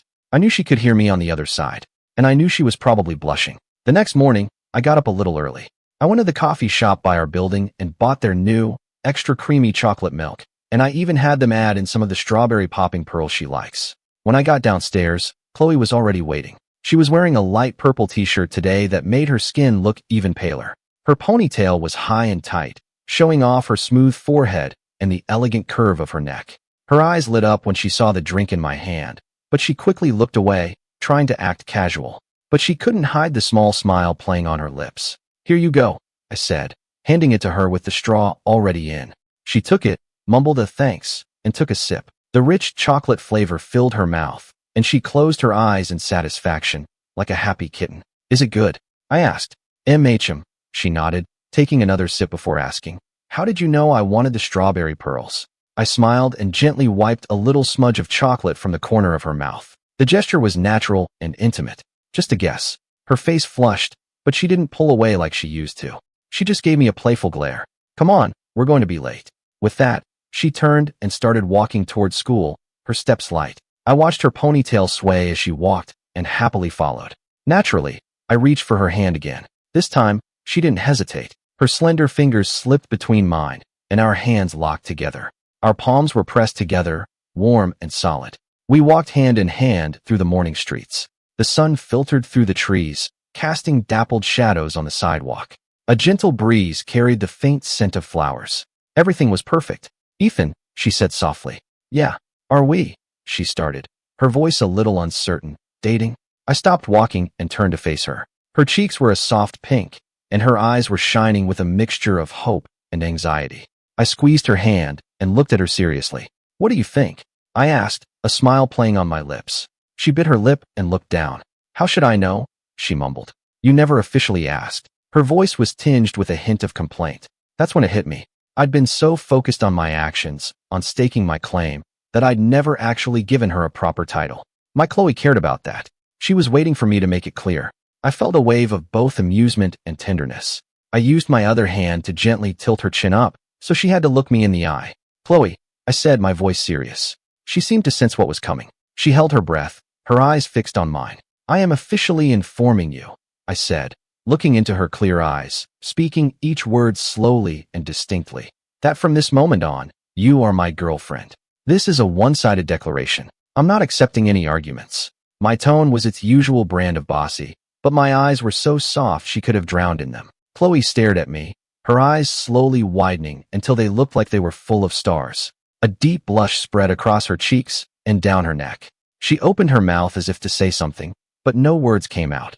But a huge, sweet smile spread across her face, one she couldn't control. Her eyes curved into happy crescents. Who wants to be your girlfriend? She mumbled. But her voice was so soft it had no conviction. You do, I said firmly, my thumb gently stroking her chin. It can only be you. She slapped my hand away, her face red, and looked down, her voice a happy whisper. So bossy. That's me, I admitted proudly, taking her hand again. Let's go, girlfriend.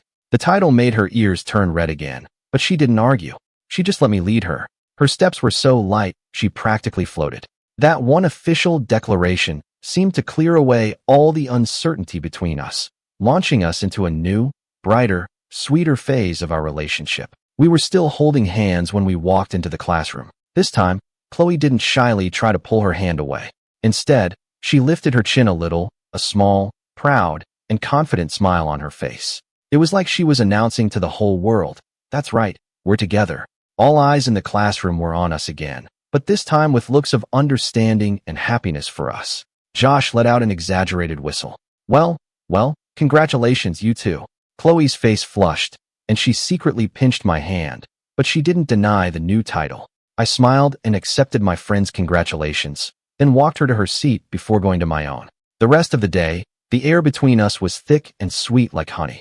During class, I'd find myself staring at the back of her head, and she, as if sensing it, would sometimes glance back, our eyes meeting for a brief, smiling moment before she'd quickly turn away.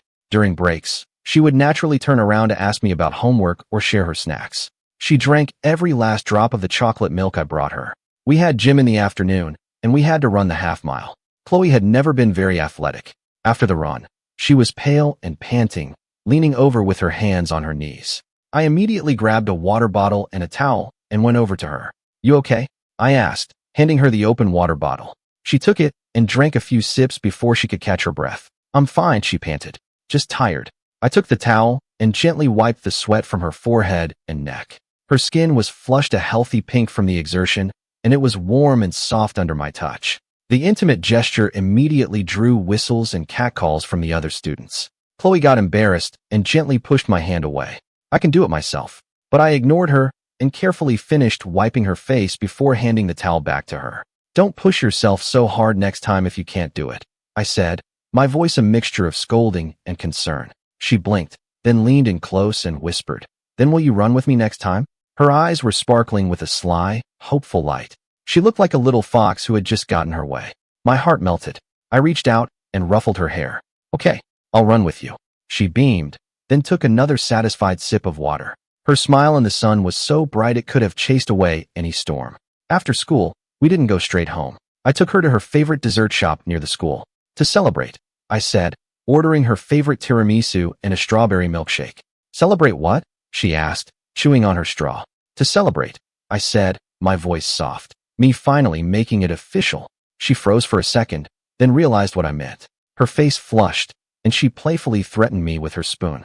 Ethan, you're so shameless. I laughed and caught her wrist. I don't need shame when I have you. She was left speechless, half embarrassed and half amused. She ended up just giving me a playful glare, but she couldn't hide the smile on her face. Soft music played in the dessert shop, and the air smelled sweet. We sat at a table by the window, sharing a piece of tiramisu. She ate slowly, savoring each bite with a happy little hum. Is it good? I asked. She nodded enthusiastically, then held out a spoonful to me. You try. The gesture was so natural, so intimate. I looked into her expectant eyes and leaned forward to take the bite from her spoon. The sweet flavor melted on my tongue, mixed with the faint, sweet scent of her. It's good, I said, my eyes never leaving her face. She was sweeter than any dessert. She blushed again and looked down, taking small bites of her own tiramisu, the tips of her ears a cute shade of pink. It was starting to get dark when we left the dessert shop. The streetlights were coming on, and the streets were busy with evening traffic. We walked home slowly, hand in hand. The cool night air was a welcome relief after the heat of the day. "Ethan," she said suddenly, swinging our joined hands. "Yeah, is this," she started, her voice a little worried. "Like, against the rules?" I squeezed her hand, my voice firm. "Nope." "Huh?" she asked, looking up at me, confused. "This," I said, pausing to look into her clear eyes, "is us calling dibs on the rest of our lives. So it's not against the rules. It's self-defense. Self-defense against anyone else trying to steal you away." She stared at me for a second, then her eyes started to get a little red as she understood what I meant. She was touched. She stopped walking and turned to face me. The yellow glow of the streetlights softened the lines of her face and made her eyes shine like stars. "Ethan, yeah, you have to mean it," she said, her voice full of a seriousness and trust I'd never heard before. "If you called dibs, you can't take it back." My heart felt like it had been sucker punched, leaving me feeling weak and overwhelmed with emotion. I lifted my hand and gently cupped her face, my thumb stroking her soft cheek. "Never," I said, leaning down to press my forehead against hers, our breath mingling. "Chloe, you're the only thing I've ever wanted in this life." I'd almost let the truth slip, but I caught myself just in time. But she didn't seem to notice, too caught up in the emotional moment between us. She closed her eyes and leaned into my chest, her arms wrapping around my waist. "Okay," she mumbled into my chest. "I believe you." We stood there, holding each other under the streetlight, like two trees that had grown together. The city was loud and chaotic around us, but in that moment, we were in our own quiet, sweet little world. After a long moment, she finally pulled away, her cheeks flushed. "We should go home." "Okay." We started walking again, still holding hands. As we got close to our building, she suddenly remembered something. "Oh right, my parents are coming home tomorrow," she said, sounding a little disappointed.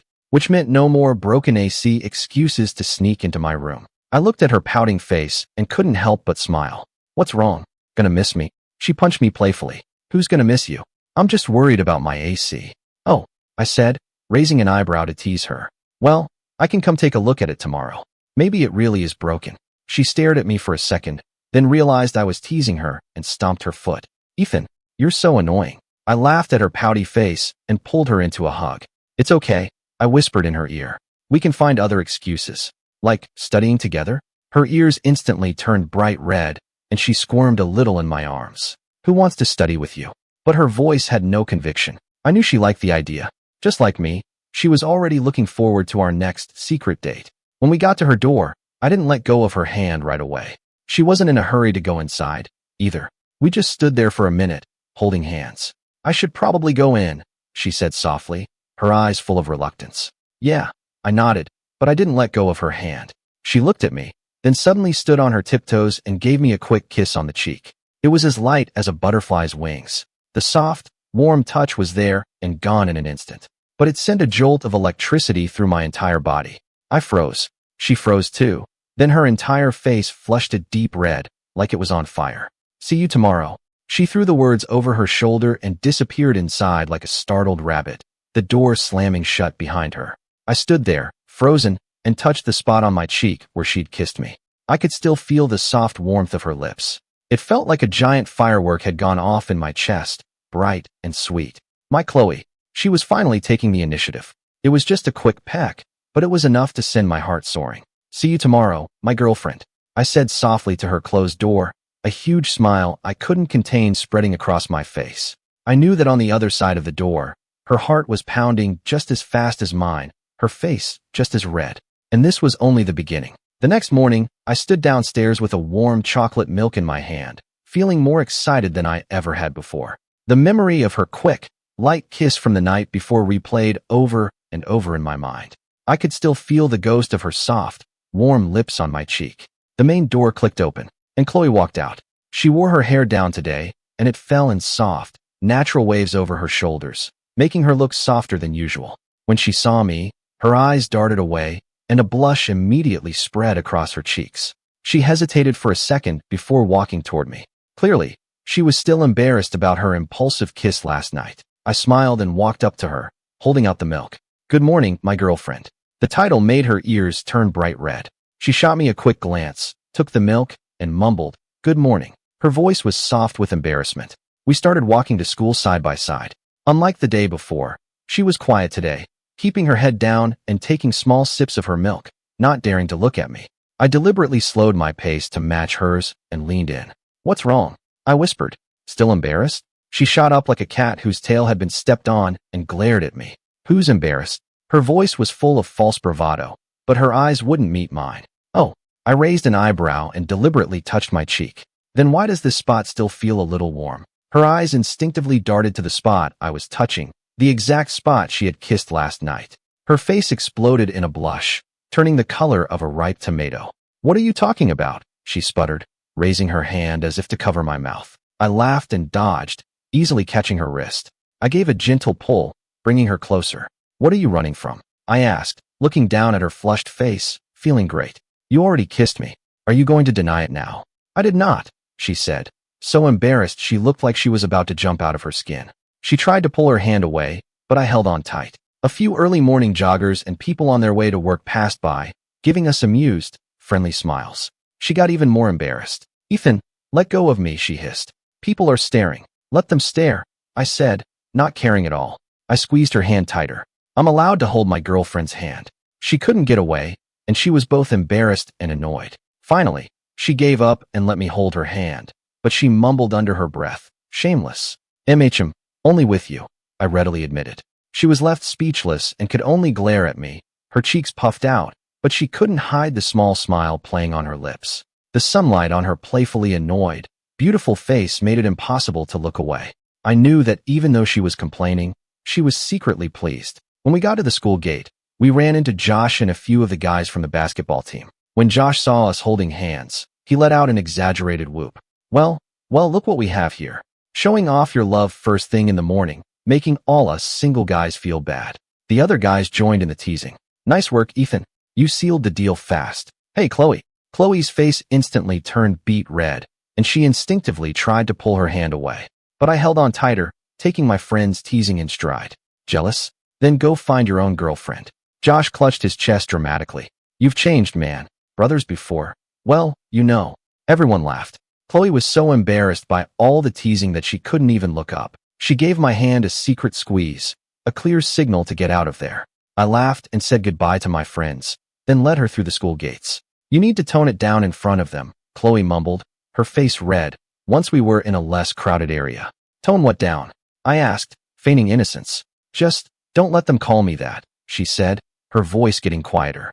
"It's embarrassing." "What should they call you then?" I asked, amused by her shyness. "Chloe, my darling." She stared at me for a second, then realized I was teasing her and punched my arm. "Ethan, you're the worst." I couldn't help but laugh at her pouty, helpless expression. My Chloe was so cute, even when she was mad. We were practically inseparable for the rest of the day. We talked between classes, ate lunch together, and walked home together. I'd get her drinks from the vending machine, and she'd help me organize my notes. Every shared glance, every accidental touch, was filled with a sweet, unspoken understanding. The whole class seemed to have accepted us as a couple, and they'd occasionally make harmless jokes. Chloe went from being embarrassed at first to slowly getting used to it. She'd even sometimes hide a smile when my friends were teasing me. It felt good, being accepted and even cheered on by everyone. The last period of the day was study hall. I was working on my physics homework when I suddenly felt someone staring at me. I looked up and saw Chloe, her chin resting in her hand, her head tilted as she stared at me. Her gaze was intense, full of a soft, focused adoration. The sunlight slanted in through the window, giving her a soft glow. Her long eyelashes cast faint shadows on her cheeks. She looked like a painting. Her stare made my heart beat a little faster. "What?" I mouthed silently. She snapped out of it, a blush spreading across her cheeks as she quickly looked down, pretending to read her book. But her ears were bright red. I couldn't help but smile. I tore off a piece of paper and scribbled, "Staring costs extra, girlfriend." I balled it up and tossed it perfectly onto her desk. She jumped, shot me a glare, then discreetly unfolded the note. After she read it, her face got even redder. She quickly scribbled a reply on the back, balled it up, and tossed it back. I caught it and unfolded it. Her neat handwriting said, "How much? Can I get an IOU?" She'd drawn a little winking face next to it. My heart warmed. I wrote back, "An IOU is fine, but the interest is high. It compounds. I'm worried you won't be able to pay me back." She quickly sent back another note. "How do I pay?" I looked at her question, a wicked smile spreading across my face as I wrote back one word, "Kisses." I tossed it back to her.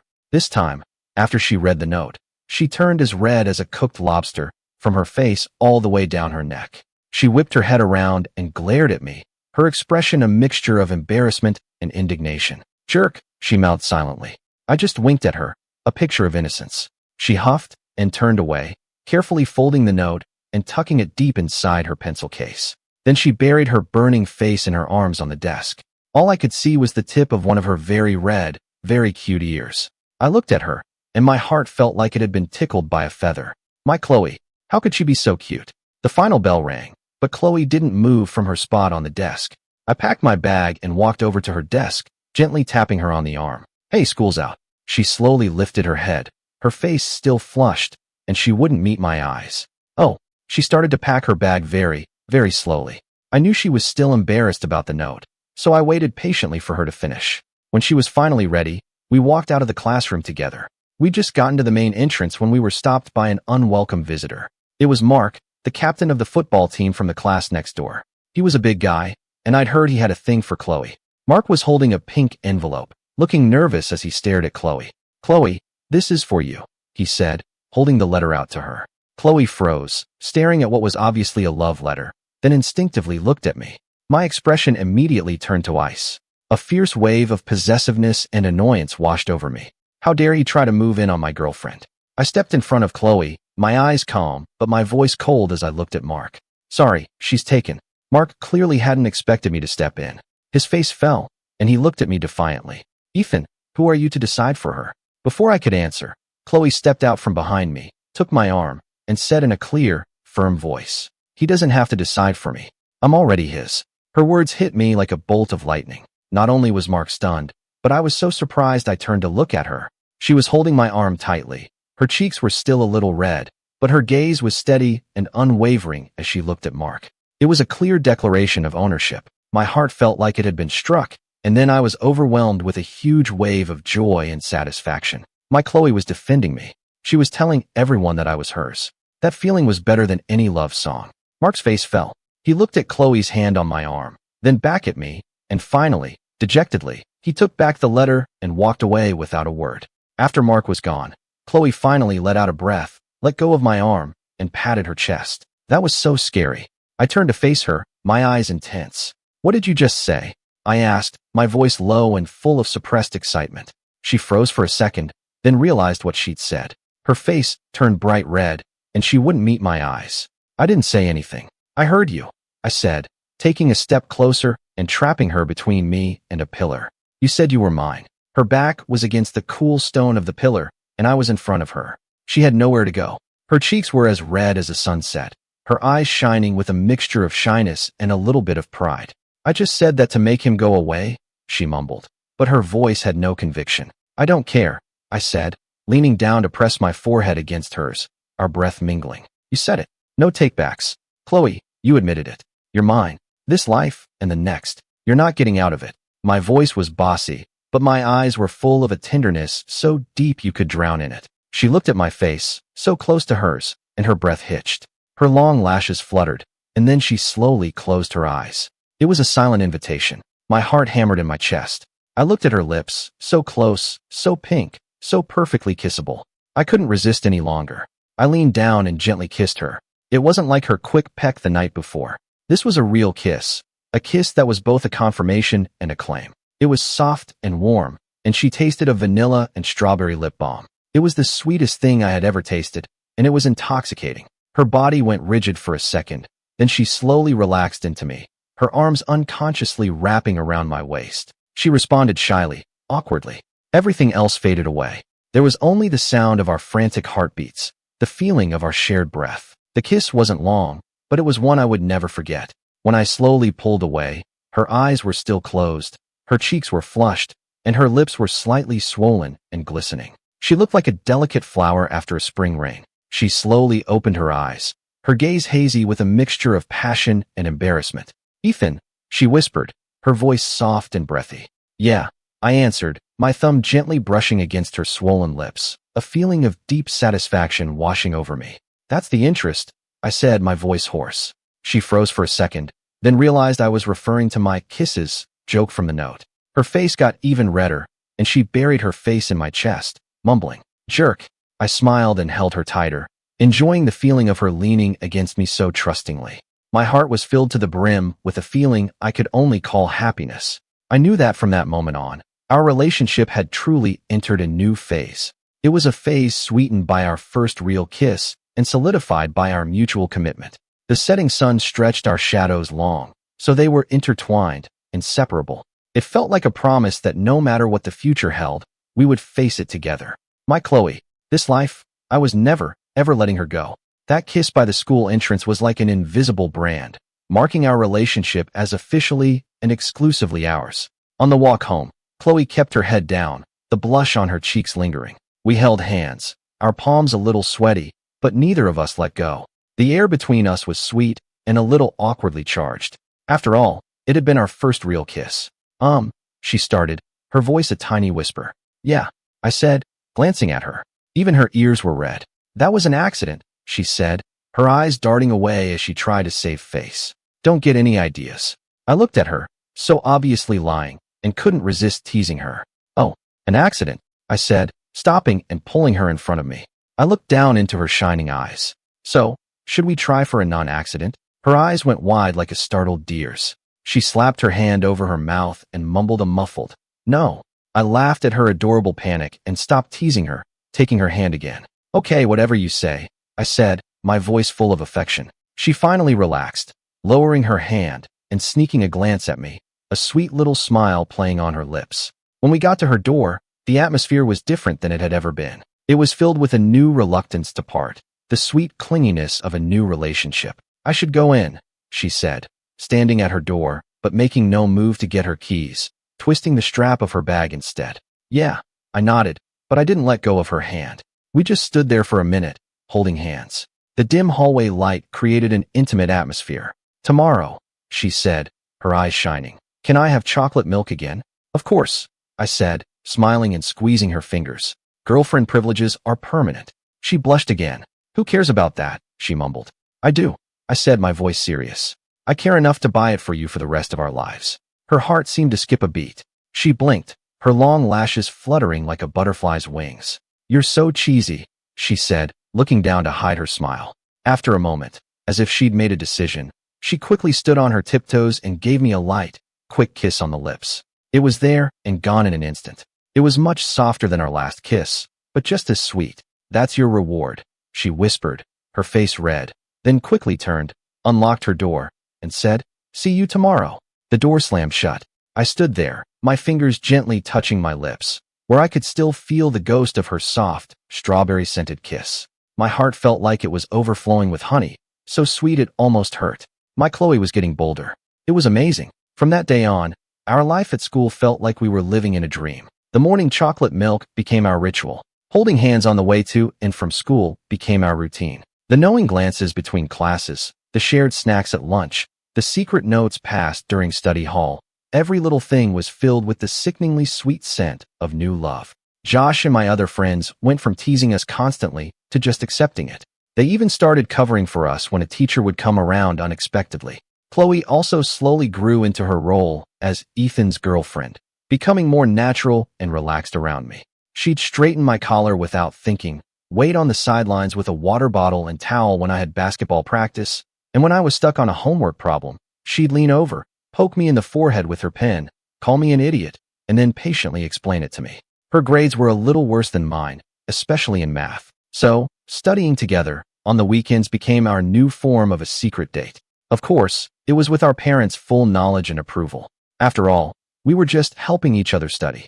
It was another Saturday afternoon. The warm sunlight streamed into my room. We sat side by side at my desk, our textbooks and notebooks spread out before us. She was chewing on the end of her pen, her brow furrowed in concentration as she stared at a functions problem. "This is so hard," she groaned, slumping onto the desk. She turned her head to look at me. "Ethan, how do you do this?" I put down my physics book and leaned over to look at her paper. It was a tough problem, a combination of trigonometry and geometry. "You need to add a line here," I said, taking a pencil and drawing a faint line on her diagram. "Then you can use the cosine rule on this angle." I explained it carefully, and she leaned in close, her eyes fixed on the paper as she asked questions. A strand of her hair brushed against my cheek, and it smelled like fresh shampoo. When I finished, she still looked a little confused. Still don't get it? I asked. She nodded, embarrassed, a silent plea for help in her eyes. Okay, I'll explain it again, slower this time. I patiently went through it again, this time using a simpler method. As I explained, her eyes started to light up. Oh, I get it, she said, sitting up straight and grabbing her pen. So that's how it works. Seeing her happy, triumphant expression filled me with a sense of satisfaction. When she was concentrating, she would unconsciously purse her lips, her long lashes casting soft shadows on her cheeks. The sunlight on her focused face was soft and beautiful. I found myself staring, lost in the moment. It wasn't until she finished the problem and proudly pushed her paper toward me that I snapped out of it. Look, I did it. Yeah, that's great, I said, smiling and ruffling her hair. She closed her eyes in enjoyment, like a happy kitten. Then, as if she'd remembered something, she pulled a small, beautifully wrapped box out of her bag and handed it to me. This is for you. I froze for a second, then took the box. What's this? A reward, she said, her cheeks a little pink, her eyes sparkling. For always helping me with my homework. I opened the box. Inside was a simple silver bracelet with a small basketball charm. Next to the charm were two tiny engraved letters, E and C, Ethan and Chloe. My heart felt like it had been gently struck, and a warm feeling spread through me. When did you get this? I asked, picking up the bracelet and rubbing the small basketball charm between my fingers. Just the other day, she said, looking down, a little embarrassed. I saw you playing basketball, and you seemed to really like it. So I picked this one. Do you not like it? I love it, I said without hesitation, handing it to her. Put it on for me. She looked up, her eyes shining, and carefully fastened the bracelet around my left wrist. The silver chain looked good against my skin, and the little basketball charm glinted in the light.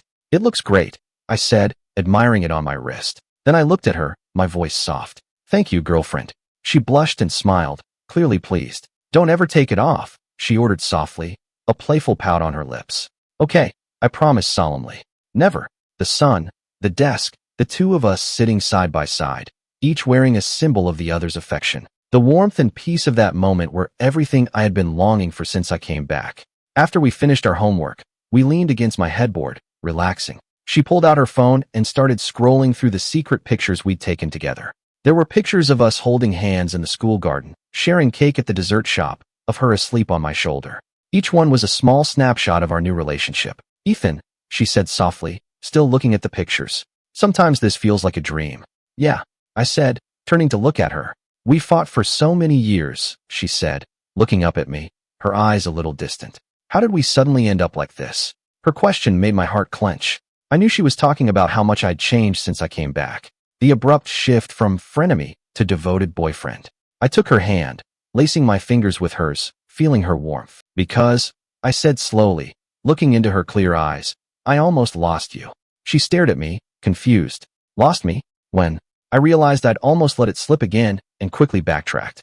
In my nightmare. I squeezed her hand, my voice laced with a genuine fear she couldn't have understood. In the dream, I lost you, and I couldn't find you anywhere. When I woke up, I realized I couldn't keep going like that. I couldn't wait until I really lost you to finally regret it. My explanation was a half-truth, but it was convincing enough. Chloe looked at me, her own eyes getting a little misty. She squeezed my hand back and nodded firmly. You won't, she said, her voice firm. You won't ever lose me. Ethan, I think I like you more than I even realized. Her confession was so direct and sincere, it was like a stone dropped into a still lake, sending ripples all the way through me. I looked at her tear-filled eyes and her serious expression, and my heart completely melted. I leaned down and gently kissed her forehead. Me too, I whispered in her ear. Chloe, I love you. Not like love. A deep, profound love that had crossed life and death, time and space. A love that had been lost and found again. The word love seemed to shake her. She trembled slightly, then hugged me tightly. She buried her face in my chest and mumbled, me too. Her voice was quiet, but I heard it perfectly. We held each other in the afternoon sun, quietly feeling the beat of each other's hearts. We didn't need any more words. The peace and happiness of that moment were worth more than 1,000 words. That evening, I walked her home. We lingered at her door, reluctant to say goodbye. See you tomorrow, she said, her eyes shining like they were full of stars. See you tomorrow, I said, leaning down to give her a soft kiss. This time, she didn't pull away. She tilted her head up and shyly kissed me back. The cool evening breeze couldn't touch the warmth between us. I watched her go inside and close the door before I finally turned to leave. The bracelet on my wrist glinted in the setting sun, just like my heart, which was filled with light and hope because of her. On the way home, I looked at the busy streets, the bustling crowds. Nothing looked different than it had before, but everything was completely different, because now I had her, the girl I'd fought with for more than a decade, the childhood friend I'd tragically lost, the girl who fought me for my hoodie, who smelled like vanilla, who pretended to be lost so she could sneak into my room, the girl I had clumsily, desperately, won back. This life, I wouldn't let any accident tear us apart. I would hold her hand tightly through every season, through every ordinary day, and walk toward the long, happy future we were supposed to have. When I got home, my parents were watching TV in the living room. My mom noticed the new bracelet on my wrist. "When did you get that, Ethan?" she asked. I held up my wrist, looking at the little basketball charm and the E and C engraving, a smile I couldn't contain spreading across my face. "Chloe gave it to me." My voice was full of a pride and happiness I didn't even try to hide. My parents exchanged a knowing smile. "That Chloe is such a sweet girl," my mom said with a smile. My dad nodded in agreement. "As long as you two are happy, we're happy." I looked at my parents' happy smiles, and my heart filled with warmth and gratitude. I was so grateful that fate had given me a second chance, and I was so grateful that she was willing to meet me halfway. Back in my room, I sat down at my desk and took out my journal. I'd started keeping a journal after I came back, a place to record every precious moment with her. I turned to a new page and started to write. October 12th, Sunny. She gave me a bracelet with our initials on it. She said she likes me more than she thought she did. I told her I love her. This time, our story won't end in regret. Ethan and Chloe. From high school to our wedding day. From now until we're old and gray. This life, the next, forever and always. It's a done deal. I closed the journal and looked out the window. The night sky was full of stars, just like her eyes when she looked at me, full of light and love. My Chloe, I'm so lucky I get to love you in this life.